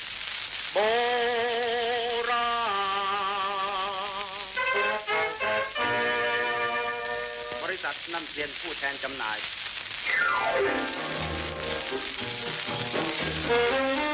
โบราณน้ำเด่นแดนไกลทั่วทิศแดนไทยยิ่งใหญ่น้ำเด่นทั่วโลกนิยมไม่จากไปโบราณน้ำเครื่องสำอางน้ำเด่นกว้างกว้างแม้ไปที่ใดน้ำเด่นจะไปแห่งไหนกล้ารับประกันดังเพชรอันวิไลถ้าเปรียบกันไปก็เหมือนกันหากไปทุกวันจะงามเชิดชันไม่ลดโบราณจำให้ดีๆจะเพิ่มราศียิ่งไปชื่นเชยว่าได้ใช้อะไรเอ่ยจงโปรดเฉล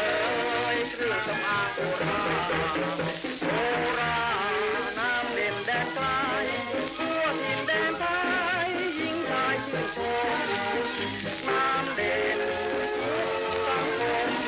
ทั่วโลกนิยมไม่จืดจางไปโบราณน้ำเครื่องสำอางน้ำเด่นกว้างขวางแม้ไปที่ใดน้ำเด่นว่าใครจะไปแห่งไหนกล้ารับประกันดังเพชรอันวิไลถ้าเปรียบกันไปก็เหมือนกันหากใครทุกวันจะงามเชิดชันไม่ลดเลยโบราณจำไว้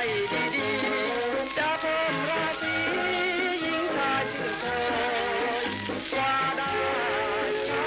อะไรเลยจงโปรดเฉลยเครื่องสำอางโบราณ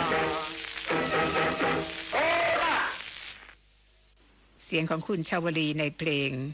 มะลิสดและคุณเลิศผสมทรัพย์ในเพลงเครื่องสำอางโมราเป็นการขับร้องโฆษณาสินค้าก็ไม่ทราบว่าทั้งสองท่านไปบันทึกเสียงหรือไปขับร้องเพลงโฆษณานี้ตั้งแต่เมื่อไหร่นะคะแต่ที่ไม่สงสัยก็คือครูนครมงคลายนค่ะเพราะท่านก็จะทั้งแต่งและร้องเพลงโฆษณาไว้เยอะทีเดียวยาหอมตราพระปรางสามยอดนี่ก็เป็นเพลงหนึ่งที่ครูนครมงคลายนขับร้องไว้ฟังได้เลยค่ะ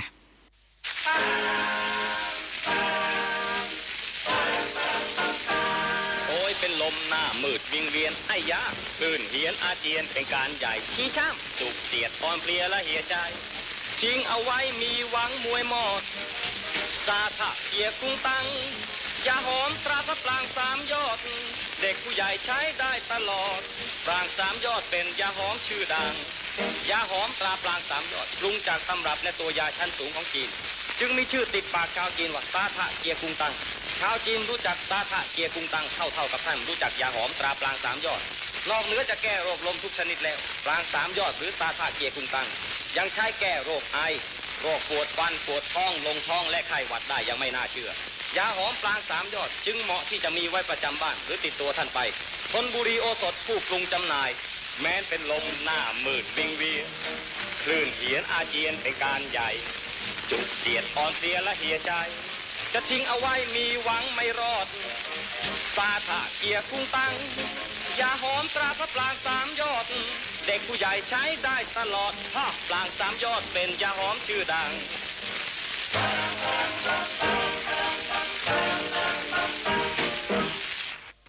ที่ฟังมาทั้งหมดนั้นก็เป็นเพลง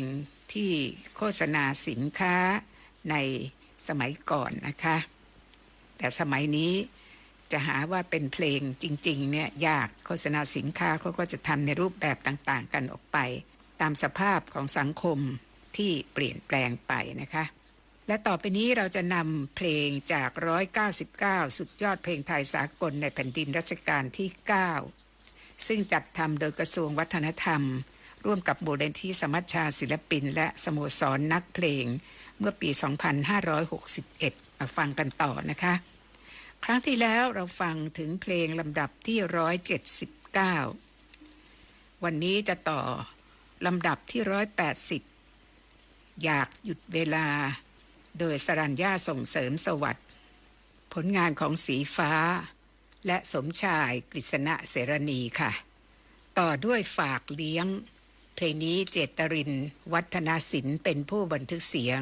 อันนบจันสุตะแต่งคำร้องโสรสปุณกบุตรแต่งทำนอง2เพลงเลยค่ะ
จบไปนั้นเป็น2ใน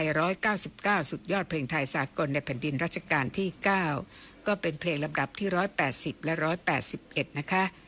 อยากหยุดเวลาและฝากเลี้ยงต่อกันอีก3เพลงค่ะเพลงที่182เพียงแค่ใจเรารักกันโดยวิยดาโกมรกุลนครผลงานของธนาชัยวรพัฒน์และพรณเทพสุวรรณบุญเพลงที่183ไม่อาจเปลี่ยนใจขับร้องโดยเรืองศักดิ์ลอยชูศักดิ์ค่ะเป็นผลงานของอิทธิพลเสนีวงศ์ณอยุธยาและจิตติพลบัวเนียมถัดไปเพลงที่184 18ฝนขับร้องโดยธนพลอินทริศทั้งคำร้องและทำนองโดยธนพลอินทริศ